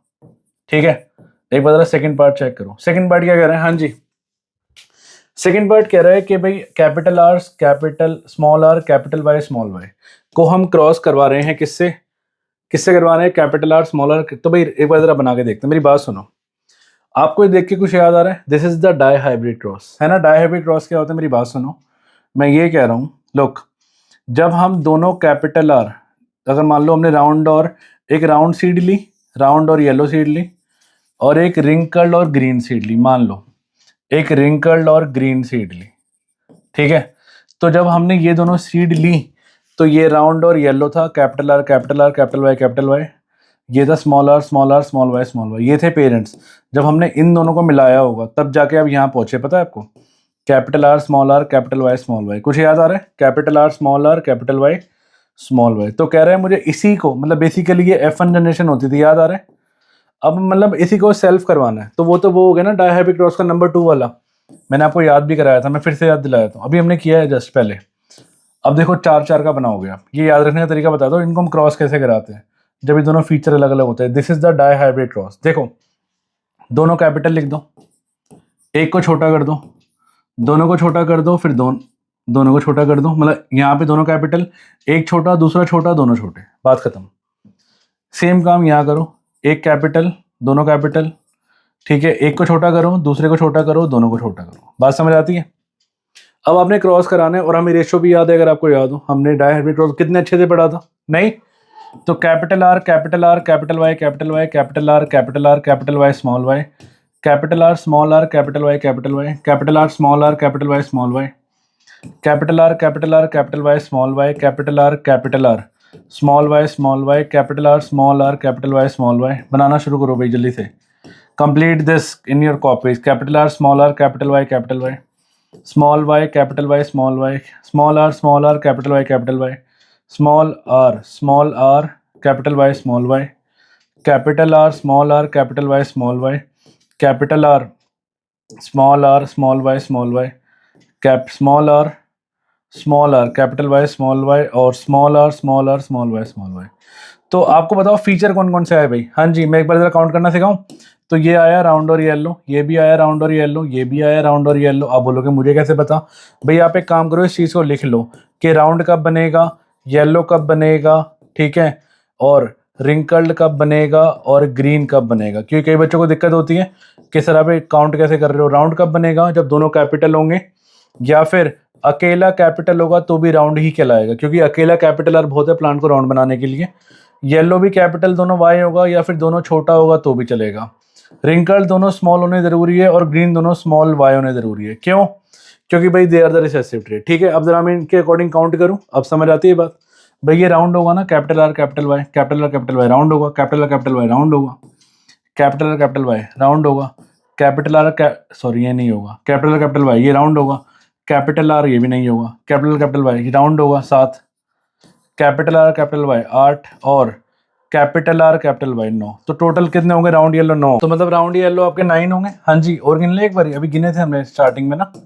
अब देखो, अब ये होगा राउंड, बट स्मॉल वाई होने की वजह से मैंने क्या बताया, ग्रीन होगा।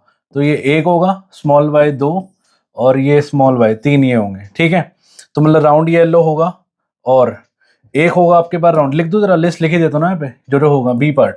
एक तो राउंड येलो होगा, ये कोई डाउट नहीं है, राउंड येलो होगा, ये डोमिनेंट रेट है। ठीक है, और ये मैंने क्या बताया 1 2 3 जो लिखा है, एक राउंड होगा और दोनों स्मॉल वाई मतलब ग्रीन होगा, एक होगा राउंड ग्रीन। यही पूछ रहे हैं आपसे, वो राउंड ग्रीन होगा। अब ध्यान से चेक करो, हाँ जी, दोनों स्मॉल आर होंगे तो रिंकल्ड होगा, और कैपिटल होगा तो येलो होगा, तो रिंकल्ड येलो होगा। तो लिख दो यहाँ पे सी पार्ट, ये रिंकल्ड येलो भी होगा, सी पार्ट नहीं सॉरी बी पार्ट का ही है, रिंकल्ड येलो होगा। और जो आखिरी में फॉरएवर अलोन बचा है, ये जो फॉरएवर अलोन बचा है ये क्या है, ये दोनों स्मॉल आ रहे हैं, रिंकल्ड है और ग्रीन है, तो ये चार मिलेंगे। और आपको अगर याद हो डाई हाइब्रिड क्रॉस हम बनाते थे तो उनमें ये चार हो ही मिलते थे, याद है। सी पार्ट पढ़ना है एक बारी, सी पार्ट ये रहा। सी पार्ट कह रहा है दोनों small R small Y small Y small R. भाई जब दोनों ही रिसेसिव ट्रेट हैं और मिल रहे हैं, आप इसको इससे मिला लो तब भी रिसेसिव ही आएगा, इसको इससे मिलाओगे तब भी रिसेसिव ही आएगा। तो सारे के सारे क्या आएंगे, रिंकल्ड और ग्रीन ही तो आएंगे, क्या ही फर्क पड़ना है। तो सी पार्ट का आंसर देखते आ गया, रिंकल्ड और ग्रीन आएगा, यस और नो, क्योंकि दोनों स्मॉल है ना, स्मॉल तो स्मॉल ही बनाएगा। डी पार्ट, डी पार्ट कह रहा है कैपिटल आर कैपिटल आर। अब भाई देखो इन दोनों को जब आप मिलाओगे तो कैपिटल आर स्मॉल आर आएगा, यस और नो। जब आप इन दोनों को मिलाओगे तो capital R Y small Y आएगा। अब देखो ये तो यही सिचुएशन होगी ना जो यहाँ पे थी, हाँ जी, राउंड और येलो। तो मतलब डी पार्ट का आंसर क्या आ गया, अकेला कैपिटल आर बहुत है प्लांट को राउंड बनाने के लिए बिकॉज वो डोमिनेंट रेट है, अकेला कैपिटल वाई बहुत है इसको क्या बनाने के लिए, येलो बनाने के लिए। तो क्या आ गया, राउंड और येलो। तो यही हमें करना है बस, ठीक है, हाँ जी। तो this is the D part, तो इसको नोट कर लो, 43 हो चुका है हमारा, ये हमने करना है, ठीक है, नोट करो, हम आगे चलते हैं नेक्स्ट पे। हाँ जी, क्वेश्चन नंबर 44, हाँ ये आंसर है हमारे, इसको नोट कर लेना। 44 कह रहा है आपका study the following cross and show करो सेल्फ पॉलिनेशन। हाँ ये दिखा रहा है F1 fill in the blanks, इसको ब्लैंक को फिल करना है and answer the question. Parents कह रहे हैं capital R capital R capital Y capital Y small R small R small R, मतलब राउंड येलो और रिंकल्ड ग्रीन। देखो ये डोमिनेंट रेट है क्योंकि कैपिटल में है। F1 में क्या मिलेगा, कैपिटल आर स्मॉल आर आप मिलाओगे तो भाई F1 में सारे के सारे चाहे कुछ भी हो, जब कैपिटल आर है और स्मॉल आर है तो कैपिटल आर स्मॉल आर ही तो मिलेगा और कैपिटल वाई स्मॉल वाई मिलेगा, यस और नो। तो क्वेश्चन मार्क में क्या आ गया, capital R small R capital Y small Y. ये क्वेश्चन मार्क तो कंफ्यूज करने के लिए दे रखा है क्योंकि राउंड और येलो ही मिलेगा, बिकॉज दोनों के दोनों क्या है, प्योर राउंड है और प्योर येलो है। तो क्या मिलेगा, all are round and yellow मिलेगा, यस और नो, ठीक है। राउंड येलो रिंकल ग्रीन का बना रखा है, ठीक है। तो 44 का आंसर ये होगा, राउंड एंड येलो, क्योंकि ये डाई हाइब्रिड क्रॉस है हमारा। अच्छा 45 कह रहा है कि भाई 44 के अंदर कॉम्बिनेशन बता दो, अगर मैं F2 को क्या करूं, F2 में बता दो व्हाट आर देयर रेशो। तो ये तो क्वेश्चन अभी अभी हमने किया था, बट मैं आपको ना एग्जैक्ट तरीका बताता हूँ जो आपको ना एग्जाम में लिख के आना है, ठीक है। मैं आपको एग्जैक्ट वे बताता हूँ, कई बच्चों को पता नहीं होता कि हम डाई हाइब्रिड क्रॉस को लिखे कैसे। तो एग्जाम में आपको लिख के कैसे आना है, मेरी बात सुनो, साथ साथ मेरे एक बार देख लेना, उसके बाद लिखना। सबसे पहले हम लिखेंगे भाई पेरेंट्स, पेरेंट्स क्या क्या है। तो पेरेंट्स हमारे दो हैं, एक था राउंड येलो, एक था राउंड येलो, ठीक है, पेपर में एग्जैक्ट ऐसे लिख के आना है, और एक था रिंकल्ड और ग्रीन, यही लिए थे ना क्वेश्चन नंबर 44 में, रिंकल्ड और ग्रीन, ठीक है। और राउंड येलो, अब हम लिखेंगे गैमीट, कि गैमीट कौन कौन से है। तो भाई राउंड येलो के गैमीट होते हैं capital R capital R capital Y, इसके होंगे small R small R small Y, ठीक है। अब हम बनाएंगे F1 जनरेशन, F1 जनरेशन के नीचे लिख देना क्रॉस, ठीक है, क्रॉस पॉलिनेशन से होगा। तो कुछ नहीं करना, आपने इनको क्रॉस कराना है, capital R small R capital Y small Y, और आप लिखोगे ऑल आर, सारे के सारे मुझे मिल रहे हैं राउंड एंड येलो, ठीक है। एग्जाम में ऐसे लिख के आना है प्रॉपर डाई हाइब्रिड क्रॉस को। ये बन गई F1। अब हम बनाएंगे F2 जनरेशन। तो F2 जनरेशन कैसे बनती है, ये बनती है सेल्फ पॉलिनेशन से। कई बार MCQ में ना क्वेश्चन भी आ जाता है कि कैसे बनती है, तो आपको इसी को उठाना है और आपको इसी से कराना है। मैंने कई बार करा के दिखाया इस वीडियो के अंदर ही, एक लास्ट बार मैं और करा देता हूँ। तो F2 बनेगी कैसे, तो ये आपको एग्जाम में लिख के आना है, ठीक है। अब F2 में बता दो लिख बनेगी कैसे, वही सेम तरीका, दोनों कैपिटल लिख दो, एक को आप छोटा कर दो, ठीक है, एक को छोटा करा है, इसमें दूसरे को छोटा कर दो और इसमें दोनों को छोटा कर दो, और इनको बनाना शुरू कर दो, बस बनाना शुरू कर दो, ठीक है। जो काम यहाँ किया है वही काम हम यहाँ करेंगे, दोनों को कैपिटल लिख देंगे, एक को हम छोटा कर देंगे, फिर यहाँ दूसरे को छोटा कर देंगे, यहाँ दोनों को छोटा कर देंगे। तो यहाँ पे आप लिख दो, ये होगा कैपिटल आर कैपिटल वाई, ठीक है। भाई कोई मज़ेदार चीज़ है वैसे, एक बात बताऊँ, और सही बताऊँ फ्री के मार्क्स भी है ये। भाई बच्चे ना इसको इग्नोर करके जाते हैं, बच्चों को लगता है क्या ही आएगा, और एग्जाम में ना यही चीज़ आपको हेलो बोलेगी, देख लेना।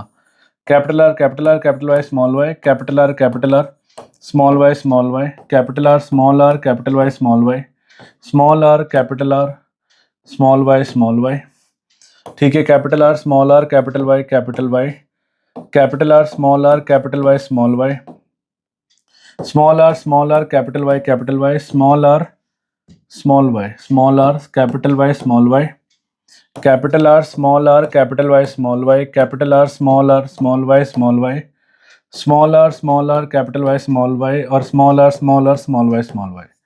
अब मैं आपको काउंट करना भी सिखाया था, मैंने आपको ऑलरेडी सिखाया, बट एक बार फिर भी आपको पता होना चाहिए। ये तो बना लिया हमने, F2 जनरेशन बना लिया हमने, ठीक है। F2 जनरेशन बनाने के बाद आपने लिखना क्या है, आपने लिखना है कि आपको राउंड येलो कितने मिले, हाँ जी, आपको लिखना है राउंड येलो कितने मिले, आपने लिखना है आपको राउंड ग्रीन कितने मिले, आपको लिखना है आपको रिंकल्ड येलो कितने मिले, ठीक है। ये प्रॉपर सिस्टम है जो आपको एग्जाम में लिख के आना है, और आपको रिंकल्ड ग्रीन कितने मिले। तो मैंने आपको काउंट करना सिखाया था, मैं आपको फिर से बताया था एक बार, काउंट हम करते कैसे हैं। देखो राउंड मैंने बताया ना, राउंड या तो आपको कैपिटल आर दिखना चाहिए, या फिर आपको कैपिटल आर स्मॉल आर दिखना चाहिए। ये राउंड की फीचर है। येलो के लिए कैपिटल वाई चलेगा, कैपिटल वाई स्मॉल वाई भी चलेगा, क्योंकि अकेला कैपिटल वाई बहुत है प्लांट को येलो बनाने के लिए, अकेला कैपिटल आर बहुत है प्लांट को राउंड बनाने के लिए, ठीक है। तो मतलब एक ये हो गया, दूसरा ये हो गया, कैपिटल देखना है हमने, कैपिटल 3 4 5 6, ठीक है, 7 8, और कैपिटल नहीं है, देखो छोटा है, इसको छोड़ देना, 9। और रेशियो याद रखोगे तो बेटर रहेगा। राउंड ग्रीन में देखो स्मॉल चाहिए, ग्रीन का मतलब दोनों स्मॉल होने चाहिए, याद रखना इस बात को। रिंकल्ड मतलब दोनों स्मॉल आर होना चाहिए, ठीक है। तो ये हो गया आपका, हाँ जी, एक, दोनों स्मॉल होने चाहिए, 2 कैपिटल होना चाहिए, बट ये भी याद रखना, 3 ये हो गया। तो 9 3, और ये भी देखो बचे 3, ये अकेला है जो रिंकल्ड और ग्रीन है, क्योंकि दोनों स्मॉल वाई है। तो ये तीनों मतलब आपके क्या है, ये रिंकल्ड और येलो है, 3 और 1। रिंकल्ड क्यों है, दोनों स्मॉल आर है, दोनों small R wrinkled. But better रहेगा अगर आप रेशियो याद रखो। देखो ये क्वेश्चन सबको आता है, ये कौन सी रेशियो है पता है, दिस इज दी, ये भी लिख लेना ये रेशियो कौन सी है। तो ये रेशियो है आपकी, this is the phenotypic ratio है, ठीक है। और एक और बात बता दूं मैं आपको, जो बच्चे नहीं करके जाते, आपको देखो रेशियो निकालनी आती है नो डाउट, बट मान लो एग्जाम में परसेंटेज पूछ लिया, मान लो, क्या करोगे। तो आपको निकालनी आनी चाहिए। बताओ इसकी परसेंटेज कितनी होगी, बताओ टोटल कितना है मेरे पास, 9 और 10 16 है ना, तो इसकी परसेंटेज होगी 9/16 इंटू 100। ये आपको आना चाहिए भाई, इसको सॉल्व कर लेना। ये होगा 3/16 इंटू 100, ये भी होगा 3/16 इंटू 100, ठीक है। बच्चे ये चीज़ मिस करके जाते हैं, 16 इंटू 100। तो एग्जाम में आपको प्रॉपर ये सिस्टम बना के आना है। पहले आपने ये लिखना है पूरा, फिर आपने ये बनाना है, और रेशो लिखनी है 9331, ठीक है। इसके बाद आप ऑब्जर्वेशन कंक्लूजन लिखोगे कि ऑब्जर्वेशन क्या होती है, कि F1 में मुझे ये मिला, F2 में मुझे ये रेशो मिली। कंक्लूजन क्या है कि भाई ये जो ट्रेट होते हैं ये इनहेरिट होते हैं इंडिपेंडेंटली। लॉ का नाम लिख देना, इसका लॉ का नाम होता है लॉ ऑफ इंडिपेंडेंट असॉर्टमेंट, ठीक है। बाय गॉड सही बता रहा हूँ, टीचर ना मतलब ऐसे कर लेगा असॉर्टमेंट, मतलब इतना खुश हो जाएगा ना आपके आंसर से, इतना खुश, मैं बता रहा हूँ आपको। मैं रिपीट करता हूँ मैंने क्या बोला, 1 ये, 2 ये, 3 ये, 4th में ऑब्जर्वेशन कंक्लूजन, और बाय गॉड उसके बाद लॉ का नाम। बाय गॉड मतलब टीचर आपका फैन हो जाएगा, गारंटी है इस चीज़ की, ठीक है। टीचर फैन हो जाएगा आपके आंसर शीट का अगर आप ये लिख के आ गए तो ये इसका आंसर था। अब वो क्या कह रहा है, वैसे उस क्वेश्चन के अंदर वो यही पूछ रहा था ना आपसे कि वो क्या देगा, हाँ जी, वो यही पूछ रहा था ना 44 में what are the combination of character in the F2 generation. Combination मैंने बता दिया क्या, 9331 मिलेगा, और कितना, round yellow, round green, wrinkle yellow, wrinkle green, वही तो आंसर था इसका। What are the ratio 9331। तो इसको नोट करो, 45 को हम आगे चलते हैं नेक्स्ट पे। हाँ जी, नेक्स्ट क्वेश्चन नंबर 46 कह रहा है मुझे बेसिक फीचर बता दो मैकेनिज्म ऑफ इनहेरिटेंस का। तो भाई हमारी बॉडी में जो पेरेंट्स से जीन्स आते हैं उससे बेसिक फीचर क्या क्या है। जैसे मान लो, एक दो मैं बताता हूँ। जैसे मान लो आपके पेरेंट्स से जो जीन्स आ रहे हैं वो एक तो पहली बात तो पेयर में मिलेंगे, एक कॉपी मिलेगी फादर से, एक कॉपी मिलेगी मदर से, ठीक है। तो इस तरह के आपको फीचर बताने, जो आपको लिखना है एक बार जरा देखते हैं क्या क्या हम एग्जाम में लिख के आएंगे। देखो एक एक जरा समझते हैं और लिखते हैं, साथ साथ कॉपी पेन निकालना, लिखना भी। पॉइंट नंबर 1 कि पहली बात, कैरेक्टर कंट्रोल होते हैं जीन्स से। भाई हमारे जीन्स में सारे कैरेक्टर होते हैं, मतलब वो जीन्स आएंगे हमारे अंदर तो वो कैरेक्टर आएंगे। कैरेक्टर मतलब शेप ऑफ नोज, स्किन का कलर, ठीक है।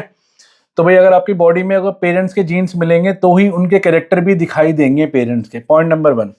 पॉइंट नंबर 2, हर एक जीन कंट्रोल करता है एक कैरेक्टर को। जैसे मान लो शेप ऑफ नोज है, स्किन का कलर है, आंखों का कलर है, उसका एक पर्टिकुलर जीन है।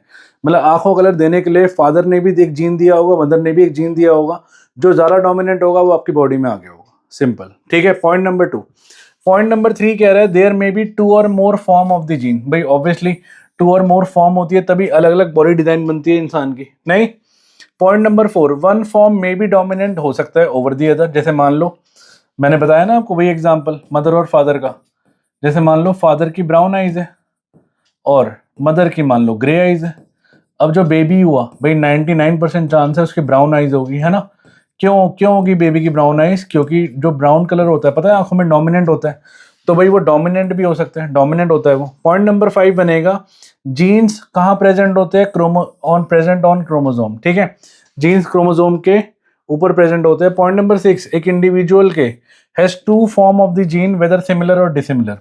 भाई हमारे जो भी कैरेक्टर है ना उसमें पेयर ही मिलेगा, ये मैंने पहले भी डिस्कस किया था, देख क्यों किया था। जैसे मान लो अगर आप मेल मैन और वुमेन हो तो एक्स एक्स और एक्स वाई, मैंने बताया था पेयर क्यों मिलेगा, क्योंकि हमारी बॉडी में भी जो दोनों के दोनों जीन आ रखे हैं, एक फादर से आ रखा है और एक मदर से आ रखा है, और हमेशा जीन को पेयर में लिखते हैं, है ना। ये भी पॉइंट बन सकता है, वैसे लिखा नहीं है। अरे 7, the two forms separate at the time of gamete formation, है ना। जब भी गैमीट फॉर्मेशन होगा तो दोनों के दोनों जो फॉर्म होंगे वो क्या होंगे? अलग हो जाएंगे। जैसे मान लो अगर एक्स एक्स और एक्स वाई मिलेगा तो भाई क्या होंगे? दोनों के दोनों अलग हो जाएंगे ना, इसका ये इससे मिल जाएगा ना, अलग हो गए ना, सेपरेट। और इसका ये इससे मिल जाएगा, मान लो एक्स एक्स और एक्स वाई, इसका ये इससे मिल जाएगा, अलग अलग होके मिल जाए ना, अकेले अकेले होके एक्स वाई, ये कह रहा है वो। 8 पार्ट कह रहा है the two form are brought together in the zygote. बिल्कुल सच बात है, जैसे ही ये मिलेगा एक्स एक्स मिलेगा तो ये क्या फॉर्म करेगा? It will form zygote. जो पहली स्टेज होती है ना रिप्रोडक्शन की, इसको लिख लेना, वैसे रिप्रोडक्शन में करते हैं हम ये पार्ट। सबसे पहले जो मिलता है वो बनता है जाइगोट, जाइगोट के बाद बनता है एम्ब्रियो, एम्ब्रियो के बाद बनता है फीटस, और फीटस के बाद बनता है इंडिविजुअल। अगर आपसे ये पूछ ले कि मुझे बता दो किस स्टेज पे पता लगता है वो बॉय है या गर्ल है, it is the foetus stage, boy और गर्ल। और तभी जब वो लड़की को मार दे रहा है तो उसको हम कहते हैं फीमेल फर्टिसाइड, है ना। फीमेल को फीटस को मार दिया, लड़की को मार दिया, भ्रूण हत्या नहीं। तो ये सारे कैरेक्टर है जो जनरली हमें इनहेरिटेंस में आते हैं, क्लियर है। तो इसको नोट करो, क्वेश्चन नंबर 46 था ये। आगे चलते हैं हम नेक्स्ट क्वेश्चन, क्वेश्चन नंबर 47। हाँ जी, 47 कह रहे हैं गिव रीजन बता दो for appearance of new combination. हाँ जी, वो कह रहे हैं जब भी हम F2 जनरेशन निकालते हैं किसी भी चीज की, तो मुझे बताओ नए नए कॉम्बिनेशन क्यों मिलते हैं कैरेक्टर के। अभी हमने बनाया था ना मोनोहाइब्रिड डायहाइब्रिड क्रॉस, तो आप मुझे बता दो कि इसमें अलग अलग फीचर क्यों मिले हैं। देखो ना, मैंने सिर्फ राउंड येलो और रिंकल और ग्रीन से शुरुआत की थी, आपको देखो 4 फीचर मिल गए, round yellow, round green, wrinkle yellow, wrinkle green. क्यों? क्योंकि भाई इनमें ना ट्रेड्स इनहेरिट होते हैं इंडिपेंडेंटली, समझ रहे हो। जैसे छोटा सा एग्जांपल लो, मान लो वही मैन वाला, मैन के पास मान लो ब्राउन कलर की आंखें हैं और वुमेन के पास ना मान लो अब ग्रे कलर की आंखें हैं। अब इनका एक बेबी हुआ जो है ना ब्राउन कलर की आंखों के साथ हुआ। अब इसका मतलब ये नहीं है कि इस बेबी के पास ग्रे कलर के फीचर नहीं है, ऑब्वियसली है, 110% है। हमारे अंदर भी कुछ ऐसे फीचर होंगे जो भी दिखाई नहीं दे रहे, हमें थोड़ा ना पता हमारे परदादा के परदादा कैसे रहे होंगे, हमें नहीं पता, हमने शक्ल नहीं देखी, ठीक है। बट हमारे अंदर वो फीचर है, बट हो सकता है अभी दिखाई ना दे रहे हो, बट आगे दिखाई देंगे। बात समझ आती है। तो भाई वो feature traits are inherited independently, ये इंडिपेंडेंटली इसकी बॉडी में है, हो सकता है अभी दिखाई ना दे बट आगे दिखाई दे सकता है। तो ये सारे के सारे फीचर है जो क्वेश्चन नंबर 47 का आंसर मैं कह रहा हूँ ना, यही आंसर होगा हमारा क्वेश्चन नंबर 47 का, ठीक है। जो मैं कह रहा हूँ क्या होगा, एक बार आंसर देखिए एक बारी, जो मैं एग्जैक्टली लिखना है। पहली बात तो आप डायहाइब्रिड क्रॉस बना दोगे, जो मैंने भी पढ़ाया, आप डायहाइब्रिड क्रॉस बना दोगे पूरा का पूरा जो भी हमने क्वेश्चन में किया है, उसको बनाने के बाद आप लिख देना जो टॉलनेस और शॉर्टनेस है और जो राउंड और रिंकल्ड जो सीड है, ठीक है, वो इंडिपेंडेंटली इनहेरिट होते हैं। इंडिपेंडेंटली इनहेरिट होने का मतलब होता है कि एक के आने से दूसरे पे फर्क नहीं पड़ता। तो मतलब पहला हम स्टेप में क्या करेंगे, हम इसमें डायहाइब्रिड क्रॉस बनाएंगे नहीं, पहले हम वैसे मोनो दोनों बना सकते हैं। अगर क्वेश्चन बड़ा देखो ज़्यादा मार्क्स का आएगा ना, तो हम मोनोहाइब्रिड क्रॉस डायहाइब्रिड क्रॉस बनाने के बाद हम क्या कर सकते हैं, हम इसको है ना ये लाइन लिख सकते हैं, मोनो बना दो, स्टेप नंबर 2 में डाई बना दो। जस्ट इमेजिन करो आप पहले मोनोहाइब्रिड बना रहे हो टॉल और शॉर्ट का, है ना। एक बार हम बनाते हैं, मोनो नहीं बनाया ना हमने पूरे इसमें अभी तक, मोनो नहीं बनाया, मोनो बना लेते हैं। जैसे मान लो सबसे पहले हम लिखेंगे पेरेंट्स क्या होते हैं। तो भाई पेरेंट जो मोनोहाइब्रिड में होते हैं, जो हमारी बुक के अकॉर्डिंग है, वो है टॉल, प्योर टॉल, और प्योर शॉर्ट, ठीक है। प्योर वाले होता है प्योर, प्योर का मतलब समझते हो, प्योर मतलब भाई कैपिटल टी और स्मॉल टी, ठीक है। मतलब ये हो गए इनके गैमीट, तो ये आपको लिखना पड़ेगा इसके आंसर में। अब हम बनाएंगे F1 जनरेशन। F1 जनरेशन क्या हुआ आपका, ये बनती है क्रॉस पॉलिनेशन से। क्रॉस का मतलब है आप इसको उठा लो और क्रॉस करा लो। क्रॉस कराना बड़ा सिंपल है, कैपिटल टी स्मॉल टी उठाओ, मतलब सारे के सारे देखे मैंने क्या मिले, ऑल आर टॉल, सारी बड़ी हाइट के मिले, ठीक है। अब हम क्या बनाएंगे, अब हम बनाएंगे F2 जनरेशन। इसमें होती है सेल्फ पॉलिनेशन, क्लियर है। सेल्फ का मतलब क्या हुआ, इसी को उठाओ और इसी से बना दो, बात खत्म, जीरो काटा खेल लो भाई। मतलब कैपिटल टी स्मॉल टी और capital T small T, clear है। क्या होगा, capital T capital T capital T small T capital T small T और स्मॉल टी। अब हम लिखेंगे क्या, इसकी ऑब्जर्वेशन और कंक्लूजन, ये लिख देना भाई। इसके बाद तो टीचर आपका फैन हो जाएगा, मैंने बोला ही है। ऑब्जर्वेशन क्या है कि फर्स्ट जनरेशन में सारे टॉल मिले, F2 में क्या मिले, 3:1 की रेशो मिली, ठीक है। ये तीनों के तीनों बड़ी हाइट के मिले। और फेनोटाइपिक और जीनोटाइपिक रेशो भी लिख देंगे, एक काम करते पहले वो लिख लेते हैं। फेनोटाइपिक रेशो, फेनोटाइपिक का मतलब होता है कि वो दिख कैसे रहे हैं, कि भाई टॉल दिख रहे हैं या फिर शॉर्ट दिख रहे हैं। तो टॉल दिख रहे हैं 3 और शॉर्ट दिख रहे हैं 1। इसमें हम जीनोटाइपिक भी लिख देना, मजा आ जाएगा, वेरी गुड। जीनोटाइपिक का मतलब क्या हुआ, कैपिटल टी एक बार दिख रहा है, कैपिटल टी स्मॉल टी दिख रहा है ये रहा, और स्मॉल टी दिख रहा है। तो ये आपको बना के आना पड़ेगा, ये एक दिख रहा है, ये 2 दिख रहा है और ये 1 दिख रहा है। इसके बाद आप लिख देना that traits are inherited independently. भाई इसमें सारे ट्रेड आ रहे हैं बट वो एक दूसरे से उनको लेना देना नहीं है, वो इंडिपेंडेंटली इनकी बॉडी में है, जैसे हमारी बॉडी में भी होता है, ठीक है। So this is the answer of question number 47। इसको नोट कर लेना। इसी के साथ हमारी पूरी खित खत्म होती है, ठीक। तो इसी के साथ हमारी पूरी की पूरी एग्जाम्पल हेरिडिटी खत्म होती है। आई होप सबको समझ आई होगी वीडियो, और अच्छे से आप रिवाइज करना इसको थॉरोली। मैं बता रहा हूँ एग्जाम में क्वेश्चन मिलेंगे इससे, ठीक है। इसके बाद भी कोई डाउट रह जाता है, कुछ भी रह जाता है, तो आप कमेंट में लिख देना, I will definitely help you. और एक चीज़ और बताना मुझे यार कि नेक्स्ट वीडियो हम कौन सी लेके आए, ठीक है। तो जब तक के लिए ओके, टाटा, बाय बाय।